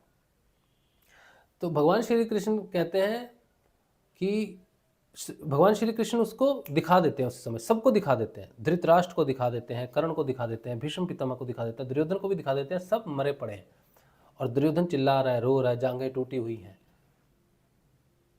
तो भगवान उस समय कहते हैं कि तुम सब मर चुके हो और वो घटना घट चुकी है, बस तुम्हें तब मालूम होगा जब वो घटना वास्तव में घटेगी। ये बात बोलते हैं। और यही घटना वो युधिष्ठिर को भी बोलते हैं कि अश्वत्थामा मर चुका है। तो वो मर चुका है। जहां से भगवान सृष्टि की रचना कर रहे हैं, जन्म के साथ ही जहां मृत्यु होगी, तो भगवान अनंत है। भगवान आगे भी हैं, हजारों अरबों साल पृथ्वी के आगे भी हैं, पीछे भी हैं। तो भगवान ने कह दिया कि मर चुका है। लेकिन हम कहते क्या बात कर रहे भगवान, ये तो अश्वत्थामा घूम रहा है, झूठ बोल रहे आप। तो भगवान के लिए वो झूठ नहीं है कि भगवान कहते हैं मर चुके हैं। अर्जुन को तो भी भगवान ने यही बोला। अर्जुन बोला मैं नहीं मारूंगा अपनों को। बोला तू कौन होता है उनको मारने वाला? वो तो मर चुके। अर्जुन कहता ये तो खड़े मेरे सामने। बोले तेरे सामने ही खड़े हैं अभी तक, लेकिन मर चुके हैं मूल रूप से, मैंने सबको मार दिया है। तो भगवान के सत्य को जानने के लिए भगवान से योग होना ज़रूरी है। भगवान के लिए सब कुछ सत्य है, भगवान कभी मिथ्या नहीं बोल सकते। हमारे समय काल में हमें वो चीज़ लगती है कि नहीं नहीं यार ये तो वैसे ही है। हमारा समय काल बीत जाता है, बुलबुला फूट जाता है, तब हमें पता चलता है यार ये तो सच में था, है ही नहीं, कहाँ गया।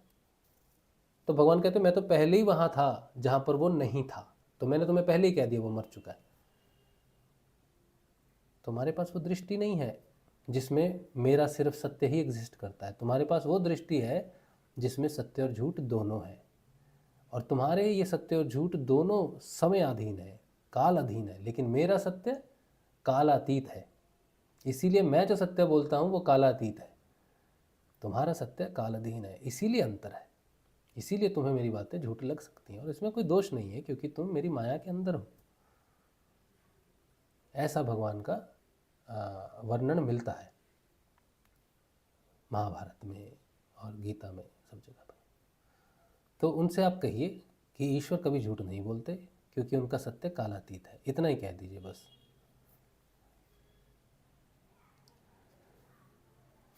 रीना जी कह रहे हैं आप सबको नमस्कार, जय गुरुदेव। क्रिया होते होते मेरे गर्दन में दर्द होने लगा है और हाथ की नस में भी झुनझुनी हो रही है, दवाई खा रही हूँ, क्या ये समस्या क्रिया योग के कारण हो रहा है?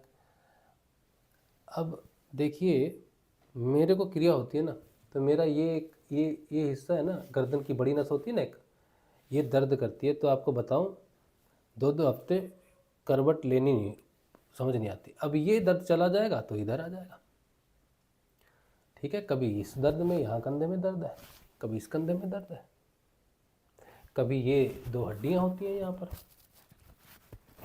ये 2 गले की हड्डियाँ होती हैं यहाँ पर, इसमें भी मैंने स्पर्श भी नहीं कर सकते, इतना दर्द। तो मैं तो दर्द का बाजार हूँ, और मेरे में जो दर्द हुआ, मुझे जो दर्द का अनुभव हुआ, उसमें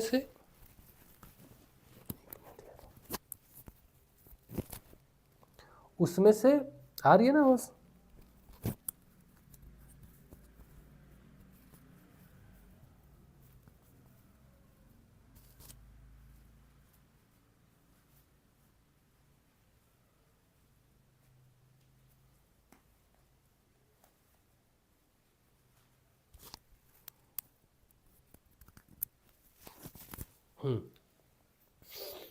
तो मुझे जो दर्द होते हैं मुझे पता है वो कुंडलिनी के कारण होते हैं।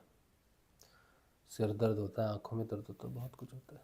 तो आपको पता होगा कि ये आपके शरीर में किसी व्याधि के कारण है या कुंडलिनी के कारण है, आपको पता होगा, ठीक है। अगर कुंडलिनी के कारण है तो छोड़ दो, और अगर कुंडलिनी के कारण नहीं हो रहा है तो आपका शरीर और आप ही जान सकते हो। तो फिर अशुद्ध तो खानी ही पड़ेगी, दवाई तो खानी पड़ेगी, ठीक है। चलिए, अब इतने ही प्रश्न रखते हैं। अध्ययन भी करना है।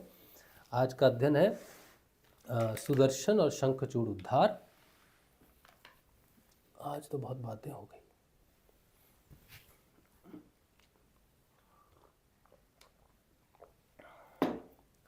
पता नहीं कब अंदर से कोई प्रेरणा हो जाती है और हम बात करना शुरू कर देते हैं। कोई प्लानिंग नहीं होती, कुछ नहीं पता होता, बस अंदर से एक प्रेरणा हो जाती है। प्रेरणा भी नहीं होती, प्रेरणा भी नहीं होती कि ज़बरदस्ती बात बोलते हैं तो बोलते ही रहते हैं, बोलते ही रहते हैं, बोलते ही रहते हैं। कोई प्रयोजन नहीं है, किसी ने कुछ पूछा भी नहीं है, बस बोल रहा है, और हमें समझ ही नहीं आती कि क्यों बोल रहे हैं, समझ में ही नहीं आता। पता नहीं कौन अपने मन में प्रश्न लेके सत्संग देख रहा है, उसका मन का जाने सत्संग, हम तो जाने की चुनाई। तो प्रश्न लेके तुम बैठ जाओ। तुम्हें पूछने की ज़रूरत नहीं है, हम अपने आप ही बक कर देंगे। और ऐसा भी नहीं कि हम तुम्हारे मन की बात जानते हैं, नहीं, मन की बात जानता है सत्य। वो सत्य ही कंट्रोल करता है सब कुछ। पता नहीं किसकी दुविधा शांत हुई होगी। चलिए, तो आज हम पढ़ेंगे 34वां अध्याय, सुदर्शन और शंखचूड़ का उद्धार।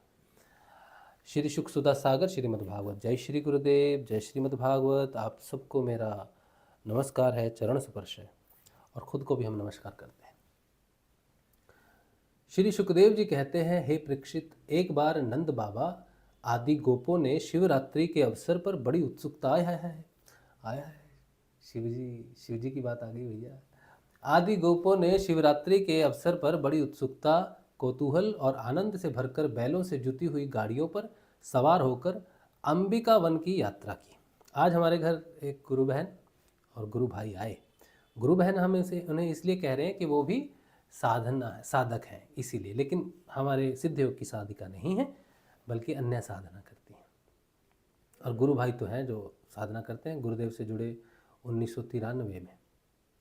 तो बीच बीच में इधर उधर थोड़ा भटकते रहते हैं, सभी भटकते हैं। और दोनों हस्बैंड वाइफ जो है वो डॉक्टर हैं। और हमें बड़ा, आज हमने उनका इंतज़ार भी किया, हमें अच्छा भी बहुत लगा कि इतने पढ़े लिखे हैं। पहले तो शिक्षा उनकी इतनी अच्छी है कि ऐसे पढ़े लिखे लोग, ऐसे शिक्षित व्यक्ति जो सीनियर डॉक्टर्स हैं, वो हमारे घर आ रहे हैं और हमसे मिलने नहीं आ रहे।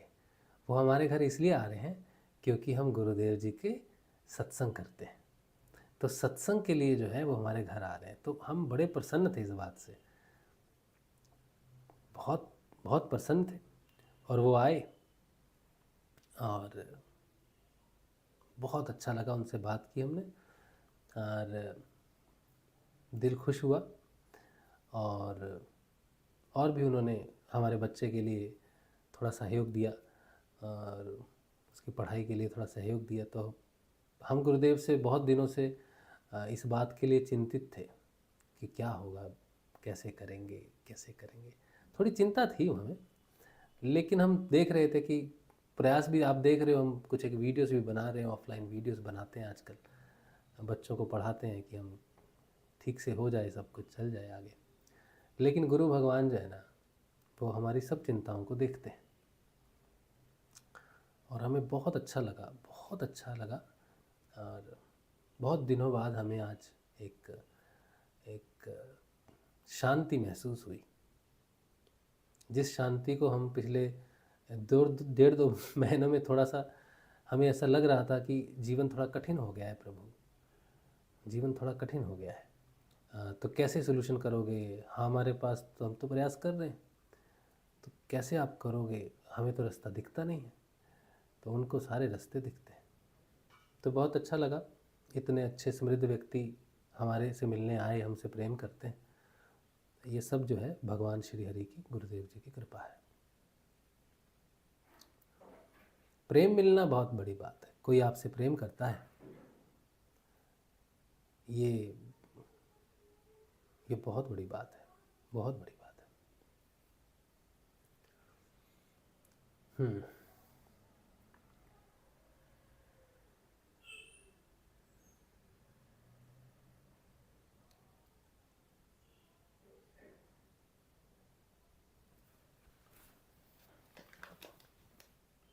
हमने प्रश्न देख लिया है, दरारी भाई का प्रश्न है, हम इसको पढ़ेंगे। हम अध्ययन कंप्लीट करने के बाद फिर प्रश्न उत्तरों में आएंगे। और हमने श्रीमद्भागवत के बीच में ही बात कही, जो हमारे घर जो गुरु भाई गुरु बहन आए, वो इसलिए कही क्योंकि श्रीमद्भागवत एक बड़ा पवित्र अध्ययन है। और जो प्रेम उन्होंने हमें दिया, जो सत्कार उन्होंने हमें दिया हमारे घर आकर, वो इसीलिए दिया कि वो सत्संग है हमारे पास। तो इसीलिए सत्संग के बीच में हमने उनका जो है आपके साथ थोड़ा सा साझा किया है। तो बहुत कृपा है सत्संग की कि हमें प्रेम मिल रहा है। चलिए, तो एक मिनट। तो हम अध्ययन कर लेते हैं, फिर हम प्रश्न जरूर पढ़ेंगे। तो आज जो है भोलेनाथ जी, तो गोपों ने शिवरात्रि के अवसर पर बड़ी उत्सुकता, कौतूहल और आनंद से भरकर बैलों से जुती हुई गाड़ियों पर सवार होकर अंबिका वन की यात्रा की। हे राजन, वहाँ उन लोगों ने सरस्वती नदी में स्नान किया और सर्वांतर्यामी पशुपति भगवान शंकर जी का तथा भगवती अंबिका जी का बड़ी भक्ति से अनेक प्रकार की सामग्रियों के द्वारा पूजन किया। क्या बात है। तो नंद बाबा जी हैं, गोप हैं, शिवरात्रि का उत्सव है, आनंद है, और सभी सवार होकर अंबिकावन की उन्होंने यात्रा की और वहाँ सरस्वती नदी में जो है स्नान किया और भगवान श्री शंकर जी का जो है बड़ी भक्ति भाव से सामग्रियों से पूजन किया। वहाँ उन्होंने आदर पूर्वक गौएं, सोना, वस्त्र, मधु और मधुर अन्न ब्राह्मणों को दिए तथा उनको खिलाया पिलाया। वे केवल यही चाहते थे कि इससे देवाधिदेव भगवान शंकर हम पर प्रसन्न हो। उस दिन परम भाग्यवान नंद सुनंद आदि गोपों ने उपवास कर रखा था, इसलिए वे लोग केवल जल पीकर रात के समय सरस्वती नदी के तट पर ही बेखटके सो गए। और एक अभी देखो माँ है ना, तो आज हमारी वाइफ ने कहा था कि आज हम माँ काली के दर्शन करने जाएंगे, तो किसी प्रकार से संयोग नहीं बना।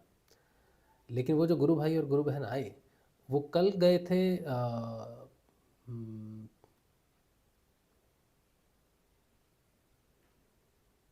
दक्षिणेश्वर और आज गए थे कालीघाट, और दोनों माँ के शक्तिपीठ हैं, और वो वहाँ से सीधे हमारे घर आए। यही बहुत बड़ा सौभाग्य है ना? यही भगवान की कृपा है, माँ की कृपा है। तो मैं यही कहता हूँ कि हमें, जैसा मैंने कहा था कि हमें जाने की ज़रूरत नहीं है। अगर वो सच में हमारे घर में है, सत्संग में है, तो जो श्रद्धालु है या जो माँ की तरफ आना चाहता है वो हमारे घर भी आ जाएगा, हमारे पास भी वो आ जाएगा, अगर हमारे पास वो तत्व है। जो लोगों को लगता है कि वो मंदिर में है, वो पुण्य स्थलियों में है, वो वृंदावन में है, वो जगन्नाथ जी में है, वो रामेश्वरम में है, वो केदारनाथ जी में है, अगर वो हमारे पास भी है तो जो भक्त होगा, जो श्रद्धालु होगा, जो उसकी तरफ खींच रहा होगा, उसका हमारे से प्रेम हो ही जाएगा, हो ही जाएगा। ये भी तो घटना दर्शाती है ना कि हमारे पास वो है जिसे लोग प्रेम करते हैं। चलिए, तो ये मेरे मन में बात आई। अच्छा, फिर तो उस दिन परम भाग्यवान नंद सुनंद आदि गोपों ने मैं आपसे अपने जीवन की मेरा जीवन तो आपके सामने है, तो मैं अपने जीवन की कुछ ऐसी घटनाएं, कुछ ऐसी बातें आपके साथ शेयर करता हूँ। तो मुझे ऐसा लगता है मैं अपने परिवार के साथ ही बात कर रहा हूँ, इसीलिए बात करता हूँ। ठीक है, कोई अपनी विशेषता बताने के लिए नहीं करता, क्योंकि सत्संग हमारा परिवार है। तो आपको वो जानकारी देने के लिए कि हमारे जीवन में क्या हो रहा है, ताकि हमारे परिवार को उसकी जानकारी रहे, सत्संग परिवार को।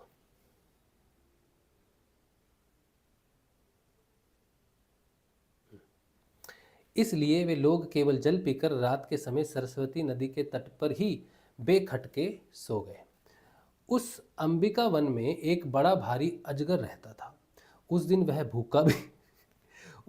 भूखा भी बहुत था। दैववश वह उधर ही आ निकला और उसने सोए हुए नंद जी को पकड़ लिया। अजगर के पकड़ लेने पर नंद राय जी चिल्लाने लगे, बेटा कृष्ण कृष्ण, दौड़ो दौड़ो, देखो बेटा यह अजगर मुझे निगल रहा है, मैं तुम्हारी शरण में हूं, जल्दी मुझे इस संकट से बचाओ। नंद बाबा का चिल्लाना सुनकर सब के सब गोप एकाएक उठ खड़े हुए और उन्हें अजगर के मुंह में देखकर घबरा गए। अब वे लुकाठियों यानी अधजली लकड़ियों से उस अजगर को मारने लगे, किंतु लुकाठियों से मारे जाने और जलने पर भी अजगर ने नंद बाबा को छोड़ा नहीं। इतने में ही भक्तवत्सल भगवान श्री कृष्ण ने वहां पहुंचकर अपने चरणों से उस अजगर को छू दिया। भगवान के श्री चरणों का स्पर्श होते ही अजगर के सारे अशुभ भस्म हो गए और वह उसी क्षण अजगर का शरीर छोड़कर विद्याधरार्चित सर्वांग सुंदर रूपवान बन गया। उस पुरुष के शरीर से दिव्य ज्योति निकल रही थी। वह सोने के हार पहने हुए था। जब वह प्रणाम करने के बाद हाथ जोड़कर भगवान के सामने खड़ा हो गया, तब उन्होंने उससे पूछा, तुम कौन हो? तुम्हारे अंग अंग से सुंदरता फूटी पड़ती है, तुम देखने में बड़े अद्भुत जान पड़ते हो। तुम्हें यह अत्यंत निंदनीय अजगर योनि क्यों प्राप्त हुई थी? अवश्य ही तुम्हें विवश होकर इसमें आना पड़ा होगा। अजगर के शरीर से निकला हुआ पुरुष बोला, हे भगवान, मैं पहले एक विद्याधर था। मेरा नाम था सुदर्शन। मेरे पास सौंदर्य तो था ही, लक्ष्मी भी बहुत थी। इससे मैं विमान पर चढ़कर यहाँ से वहाँ घूमता रहता था। एक दिन मैंने अंगिरा गोत्र के कुरूप ऋषियों को देखा। अपने सौंदर्य के घमंड से मैंने उनकी हंसी उड़ाई।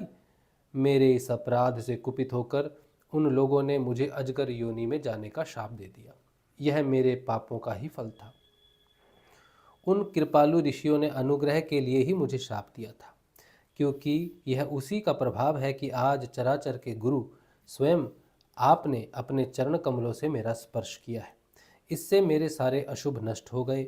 समस्त पापों का नाश करने वाले प्रभु, जो लोग जन्म मृत्यु रूप संसार से भयभीत होकर आपके चरणों की शरण ग्रहण करते हैं, उन्हें आप समस्त भयों से मुक्त कर देते हैं। अब मैं आपके श्री चरणों के स्पर्श से शाप से छूट गया हूँ और अपने लोक में जाने की अनुमति चाहता हूँ। भक्तवत्सल महायोगेश्वर पुरुषोत्तम, मैं आपकी शरण में हूँ। इंद्रादि समस्त लोकेश्वरों के परमेश्वर स्वयं प्रकाश परमात्मन, मुझे आज्ञा दीजिए। अपने स्वरूप में नित्य निरंतर एक रस रहने वाले अच्युत, आपके दर्शन मात्र से मैं ब्राह्मणों के शाप से मुक्त हो गया हूँ।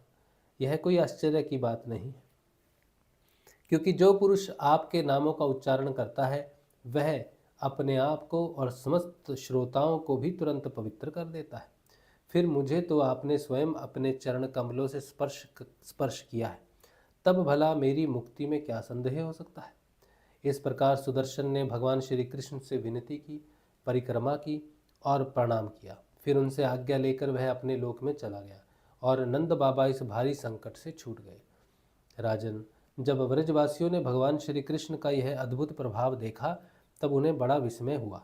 उन लोगों ने इस क्षेत्र में जो नियम ले रखे थे उनको पूर्ण करके वे बड़े आदर और प्रेम से श्री कृष्ण की उस लीला का गान करते हुए पुनः व्रज में लौट गए। एक दिन की बात है। एक दिन मैं आपको एक और चीज़ बताना चाहता हूँ। वैसे मेरी पत्नी जो है डायरेक्टली मेरी बात सुनती नहीं है, तो मैं तुम्हें ये कहना चाहता हूँ, सत्संग में कहना चाह रहा हूँ कि मुझे किसी मंदिर में जाने से, कुंभ में जाने से या कहीं भी जाने से मुझे कोई आपत्ति नहीं है और मैं तुम्हें भी वहाँ लेके जा सकता हूँ। लेकिन जिस दिन मुझे ये पता चलेगा कि तुम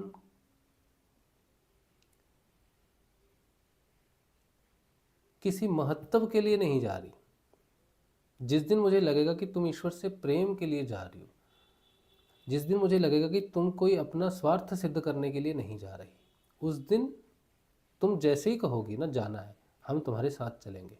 और हमें वो पता रहेगा उस दिन कि आज जो तुम जहाँ जाना चाहती हो, मंदिर में या कहीं भी, आज जाने में तुम्हारा कोई स्वार्थ नहीं है।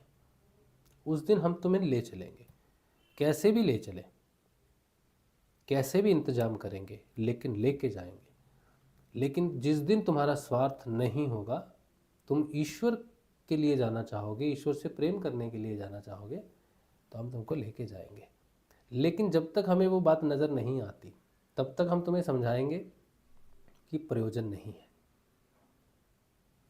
ठीक है, इतनी बात हम तुमको सत्संग से बता रहे हैं, क्योंकि इतनी बात तुमने हमारी सुननी नहीं है। चलो, तो यही बात है। बाकी हम में कोई भेद नहीं है, हम किसी से भेद नहीं करते, ईश्वर का कोई भेद नहीं है हम में। काली अलग है, कृष्ण अलग है, हमारे लिए कोई भी अलग नहीं है। और हमारे लिए काली और कृष्ण एग्जिस्ट ही नहीं करते, ये तो स्वरूप मात्र है। हमारे लिए कुछ एग्जिस्ट करता है तो वो है सत्य। हमारे लिए कोई है इस संसार में जिसे हम ईश्वर मानते हैं, जिसे हम गुरु मानते हैं, जिसे कृष्ण या काली मानते हैं, तो वो है सत्य। तो हमारा स्वरूपों का कोई भेद नहीं है। किसी मंदिर में जाने से हमारा कोई योग भ्रष्ट नहीं हो जाएगा, लेकिन हम प्रयोजन रहित होके जाएं तो योग में आगे बढ़ेंगे। और प्रयोजन से हमने अगर तुम्हारे प्रयोजनों को धक्का देना शुरू कर दिया, तुम्हारे प्रयोजनों में तुमको साथ देना शुरू कर दिया, तो तुम अपने मूल उद्देश्य से भटक जाओगे। जो साधना है, तुम्हें जो भी मिलना है वो तुम्हें तुम्हारे घर में ही मिलना है। जो कुछ भी प्राप्त होगा वो तुम्हें तुम्हारे अंदर होगा पहले। कृष्ण मिलेगा ना तो पहले अंदर मिलेगा, वरना तुम कहीं भी चले जाओ, जगन्नाथ जी चले जाओ, वृंदावन चले जाओ, कहीं भी चले जाओ, अंदर ना मिला तो बाहर भी ना मिलेगा। और अंदर वो सत्य के स्वरूप में मिलेगा, कृष्ण के स्वरूप में नहीं मिलेगा, जगन्नाथ जी के स्वरूप में नहीं मिलेगा, या किसी भी ईश्वरीय स्वरूप में नहीं मिलेगा, गुरु के स्वरूप में भी नहीं मिलेगा। जो तुम्हें अंदर मिलेगा वो सत्य के स्वरूप में मिलेगा। फिर उसके सारे स्वरूप हैं, फिर जहाँ मर्जी चले जाना उसके दर्शनों के लिए और उसके दर्शनों का लाभ उठाना। और ये लाभ कोई कर्म फल नहीं है, ये लाभ मुक्ति है, उसकी प्राप्ति है। लेकिन पहले सत्य को प्राप्त करना अति अनिवार्य है। किसी भी तीर्थ स्थान में जाना, उस तीर्थ स्थान में जाने से पहले सत्य का तुम्हारे पास होना अति आवश्यक है, नहीं तो उसका पुण्य लाभ हो जाएगा और उस पुण्य लाभ को भोगने के लिए जन्म हो जाएगा, और उस पुण्य को भोगते हुए जन्मों में अनेक से कर्म हो जाएंगे, जिससे जन्मों की संख्या और ज़्यादा बढ़ जाएगी। तो तीर्थ से तुम्हें पुण्य लाभ होगा, लेकिन तुमने अगर पहले सत्य लाभ कर लिया तो तीर्थों से तुम्हें मुक्ति लाभ होगा। ये बात तुम ठीक से समझ लो, बार बार ना बतानी पड़े, ठीक है। चलो, एक दिन की बात है, अलौकिक कर्म करने वाले भगवान श्री कृष्ण और बलराम जी रात्रि के समय वन में गोपियों के साथ विहार कर रहे थे। भगवान श्री कृष्ण निर्मल पीतांबर और बलराम जी नीलांबर धारण किए हुए थे। दोनों के गले में फूलों की सुंदर सुंदर हार लटक रहे थे तथा शरीर में अंगराग सुगंधित चंदन लगा हुआ था और सुंदर सुंदर आभूषण पहने हुए थे। गोपियां बड़े प्रेम और आनंद से ललित स्वर में उन्हीं के गुणों का गान कर रही थी। अभी अभी सायंकाल हुआ था, आकाश में तारे उग गए थे और चांदनी छिटक रही थी। बेला के सुंदर गंध से मतवाले होकर भौरे इधर उधर गुनगुना रहे थे तथा जलाशय में खिली हुई कुमुदिनी की सुगंध लेकर वायु मंद मंद चल रही थी। उस समय उनका सम्मान करते हुए भगवान श्री कृष्ण और बलराम जी ने एक ही साथ मिलकर राग आलापा। उनका राग आरोह अवरोह स्वरों के चढ़ाव उतार से बहुत ही सुंदर लग रहा था। वह जगत के समस्त प्राणियों के मन और कानों को आनंद से भर देने वाला था।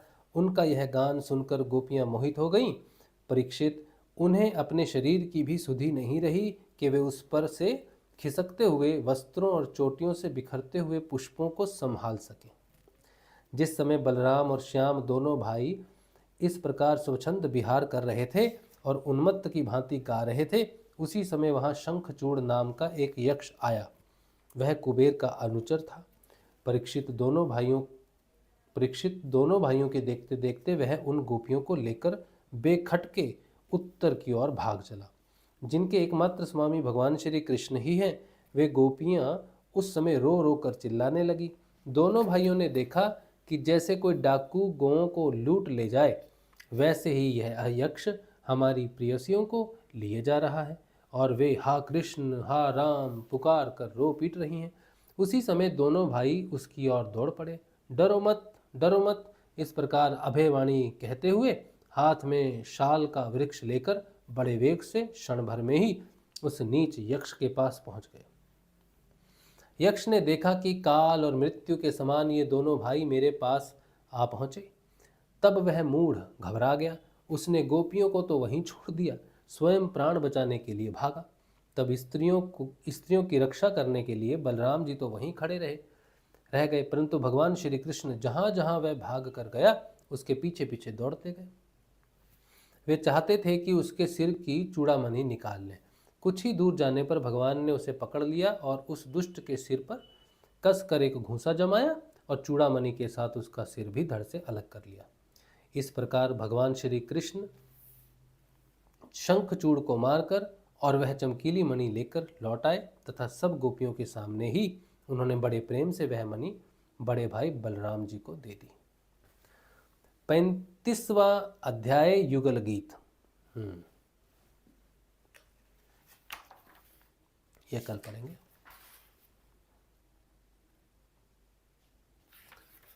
युगल गीत हम कल पढ़ेंगे, ठीक है।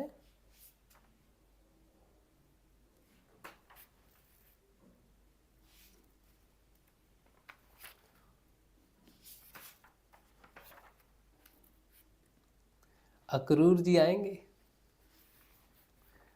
हाँ, अक्रूर जी के विषय में आप देखना कितना सुंदर चरित्र है उनका।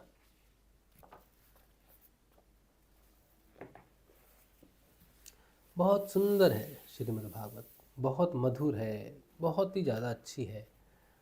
श्रीमद् भागवत का पढ़ने का मतलब है श्री कृष्ण का आलिंगन।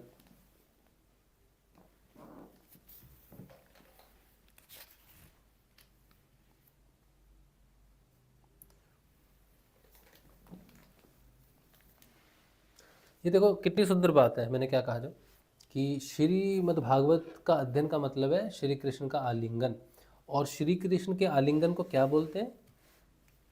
योग, आत्मा का परमात्मा के साथ मिलन। तो श्रीमद् भागवत भी योग है। शुकदेव जी कहते हैं श्रीमद् भागवत वेद रूपी कल्पतरु का पका हुआ फल है, और फल योग है, ध्यान है। गुरु जी कहते हैं ना, नाम बीज है और फल जो है वो ध्यान है। तो फल क्या है? ध्यान है। तो श्रीमद् भागवत क्या है? फल है। तो श्रीमद् भागवत क्या हुई? ध्यान हुई। किसका ध्यान हुई? कृष्ण का। और ध्यान कब लगता है? धारणा दृढ़ होने के बाद। तो जिसकी कृष्ण में धारणा दृढ़ हो जाएगी उसे श्रीमद् भागवत का योग प्राप्त हो जाएगा। ठन ठन गोपाल, ठन ठन गोपाल बोलो ठन। ठन ठन गोपाल का मतलब था खाली। ठन ठन गोपाल।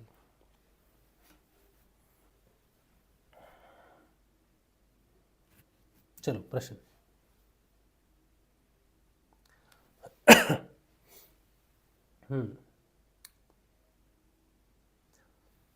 नरहरि भाई,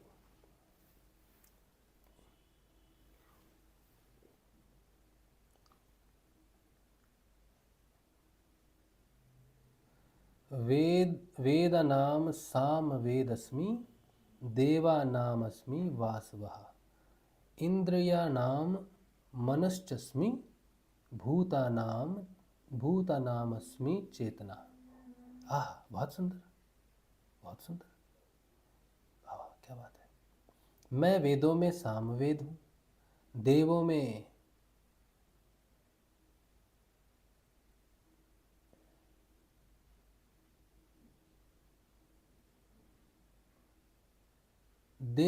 इंद्र हूँ, इंद्रियों में मन हूँ, और भूत प्राणियों की चेतना अर्थात जीवन शक्ति हूँ। जय गुरुदेव। जब मन भी कृष्ण है तो मन को कौन भटकाता है? मन को कोई भी नहीं भटकाता। बहुत सुंदर प्रश्न है।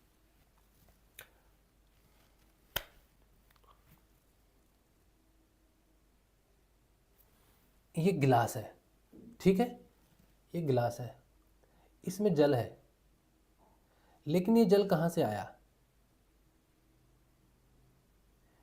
ये जो गिलास है इसका एक मुंह खुला हुआ है ऊपर से, ठीक है, तो इसमें से चीज़ें भरी जा सकती हैं।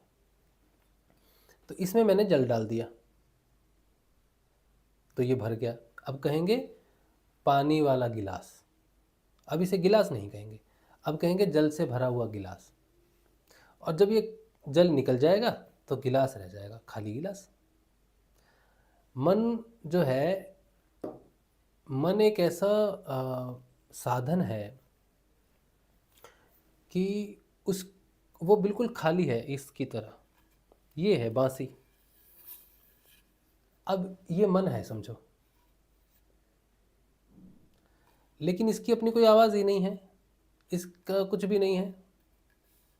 लेकिन किसी व्यक्ति को बहुत अच्छी बांसुरी बजानी आए तो वो बांसुरी को बजाएगा तो हम कहेंगे कितनी अच्छी बांसुरी बजा रहा है। अब मेरे जैसे व्यक्ति को जो भी सीख रहा है, जिसको अच्छे से नहीं बजानी आती, वो बजाएंगे तो कहेंगे क्या ये बांसुरी ठीक नहीं है, लगता है बांसुरी में कोई खराबी हो सकती है। खराबी तो मुझ में। तो मन एक साधन है, और मन में जो कुछ भी भरा जाता है, ये बड़ी आश्चर्य की बात है कि मन हमारे अंतःकरण में अंदर है, लेकिन इसमें जो कुछ भी भरा जाता है वो बाहर से भरा जाता है। और ऋषि अरविंदो ने एक, आपको तो मालूम है ना, ऋषि अरविंदो का एक चैप्टर है पुस्तक में, मन की नीरवता, पढ़ा है ना? तो किसी को मन को नीरव करना है, तो क्या उपाय हो सकता है? मन को स्थिर करने का क्या उपाय हो सकता है?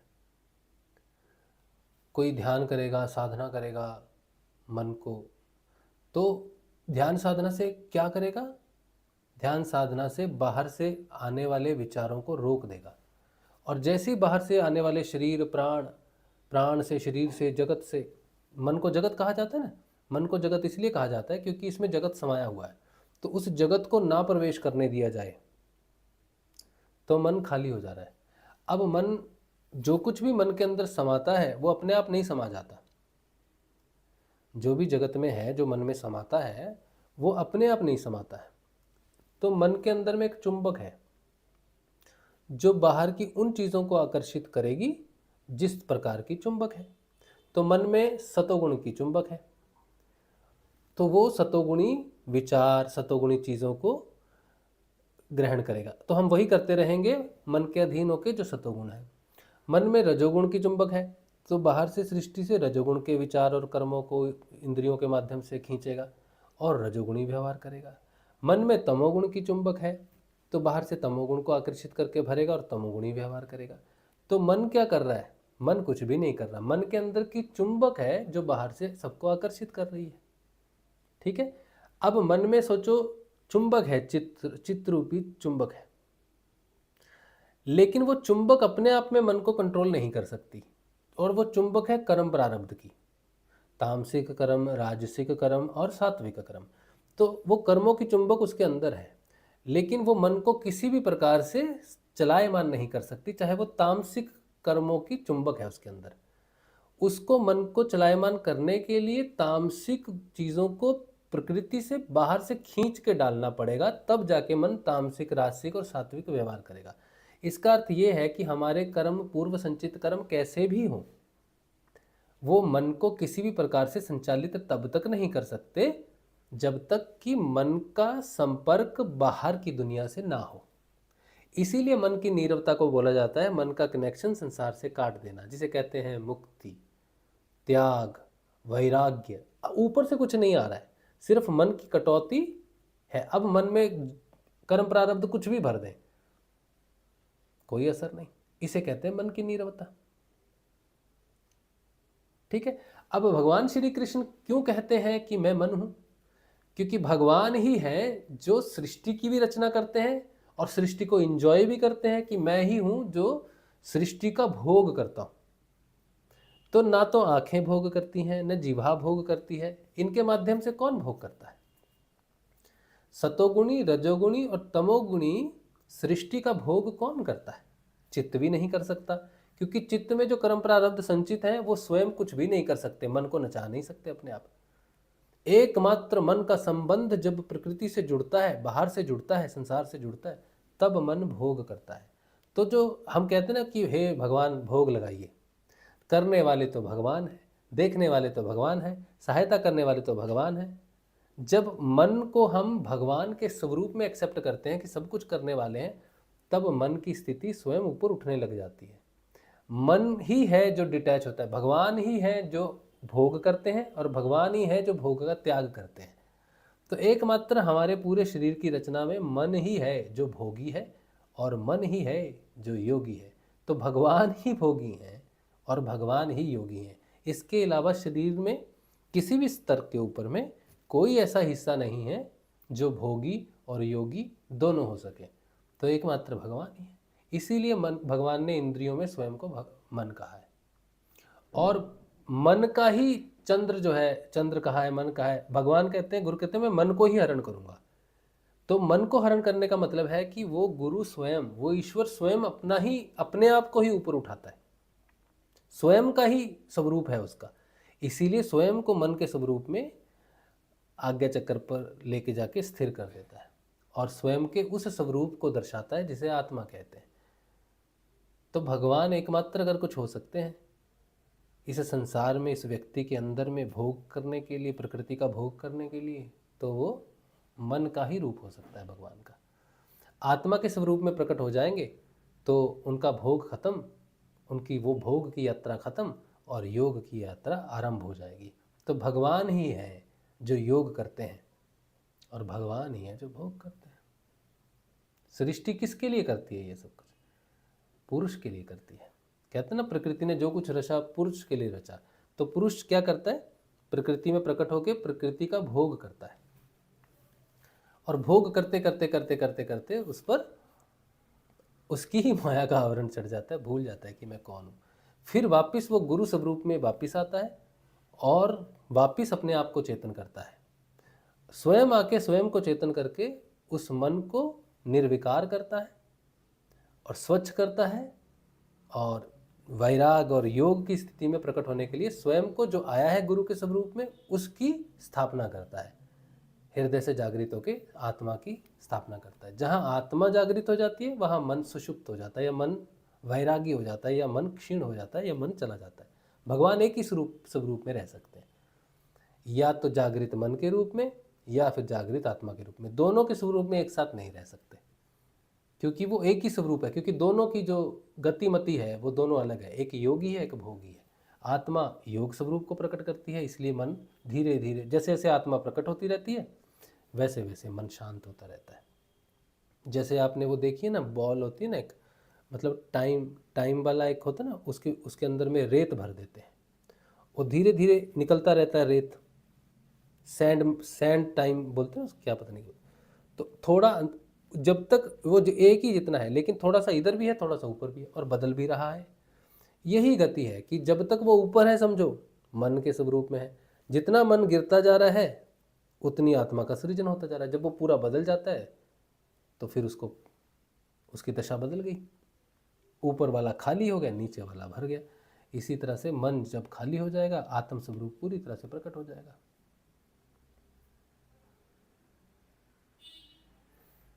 तो अगर भगवान कोई इंद्री हो सकती है तो मन ही हो सकता है, ऐसा हमको समझ में आती बात। बाकी तो ईश्वरी जाने। तो भटकता कौन है? भटकता है माया के आवरण में, कर्म प्रारब्ध के अनुसार भोगी भटकता है, भोग करने के लिए भटकता है। जिसको भोग की लालसाएं हो, भोग की इच्छाएं हो, वो भटकता है। और वही मन स्वरूप भगवान का ही, भगवान ही है जो भटकता नहीं कह सकते उसको, कह सकते कि भोग करता है। इंद्रियों के अधीन भोग, इंद्रियों के माध्यम से कर्म प्रारब्ध के अनुसार भोग करता है। और जैसे ही हम योग साधना से वो काट देते हैं, भगवान गुरुदेव आते हैं, स्वयं वो उस चीज़ को ब्लॉक कर देते, तो मन निर्विकार हो जाता है। इसे ही निर्विकार समाधि, निर्विकल्प सविकल्प समाधि कहते हैं। ठीक है। बाकी अगर फिर भी अगर आपको लग रहा है कि मैंने प्रश्न का उत्तर ठीक से नहीं दिया है तो फिर से हम थोड़ा सा और, जब समय होगा, आज तो समय काफ़ी हो गया, हम इस पर फिर से अध्ययन करेंगे, कोई दिक्कत नहीं, अलग तरीके से अध्ययन कर लेंगे। My spiritual journey. गुरुदेव का प्रकाश कैसे होगा और उस प्रकाश में हम अपना सुधार स्वयं कैसे कर पाएंगे? गुरुदेव का जो प्रकाश है वो सत्य रूप है। जैसे कहते हैं ना सत्य प्रकाश, कुछ लोगों का नाम होता है सत्य प्रकाश। तो सत्य, जैसे प्रकाश भौतिक दृष्टि में सूर्य का ये ट्यूबलाइट का प्रकाश दिख रहा है तो हम जानते हैं कि ये प्रकाश है। इसी तरह से सत्य भी प्रकाश स्वरूप ही होता है। सत्य को कोई देख नहीं सकता है, लेकिन सत्य का मूल स्वरूप क्या है? प्रकाश है। वो प्रकाश कैसा है? उस प्रकाश में क्रोध, वासनाएं, ये चीज़ें दिखने लग जाती हैं। क्या सत्य है, क्या मिथ्या है, ये चीज़ें दिखने लग जाती है। इसका मतलब है कि सत्य का प्रकाश हो गया। और गुरु वो ही प्रकाश है, ईश्वर वही प्रकाश है। तो वो प्रकाश की तरह नहीं है कि मुझे आज्ञा चक्र पर प्रकाश दिखा तो मुझे सत्य प्रकाश दिख गया। सत्य का प्रकाश दिखता नहीं है, सत्य का प्रकाश हो जाता है। इसे प्रकाश इसलिए कहा जाता है कि उससे हमें सही और गलत का आभास होता है, सही और गलत से मुक्ति मिलती है। तो सूर्य का प्रकाश जब हो जाता है, पता चल जाता है ना, ये सड़क इधर जा रही है, सड़क इधर जा रही है, पता चलता है ना। इसी तरह सत्य का प्रकाश होने से सुख क्या है, दुख क्या है, पाप क्या है, पुण्य क्या है, ईश्वर क्या है, माया क्या है, इसका ज्ञान होना शुरू हो जाता है। अपने कर्मों का, अपने एक्शंस का ज्ञान होना शुरू हो जाता है। और जिसे ये ज्ञान होना शुरू हो जाता है उसके अंदर सत्य का प्रकाश हो गया है। लेकिन वो प्रकाश देखा नहीं जाता, किसी भी प्रकार से दिखता नहीं है। बस प्रकट होने से बदलाव होना शुरू हो जाता है, क्योंकि एकमात्र सत्य ही है जो स्वयं तो नहीं बदलता, लेकिन सब बदलाव का कारण सत्य ही है। ठीक है, चलिए चलिए, तो फिर आज का जो सत्संग है भगवान श्री गुरुदेव के श्री चरणों में रखते हैं और कल मिलते हैं, कल के ध्यान में और कल के सत्संग में। ठीक है, चलिए, जय श्री गुरुदेव, जय श्री दादा।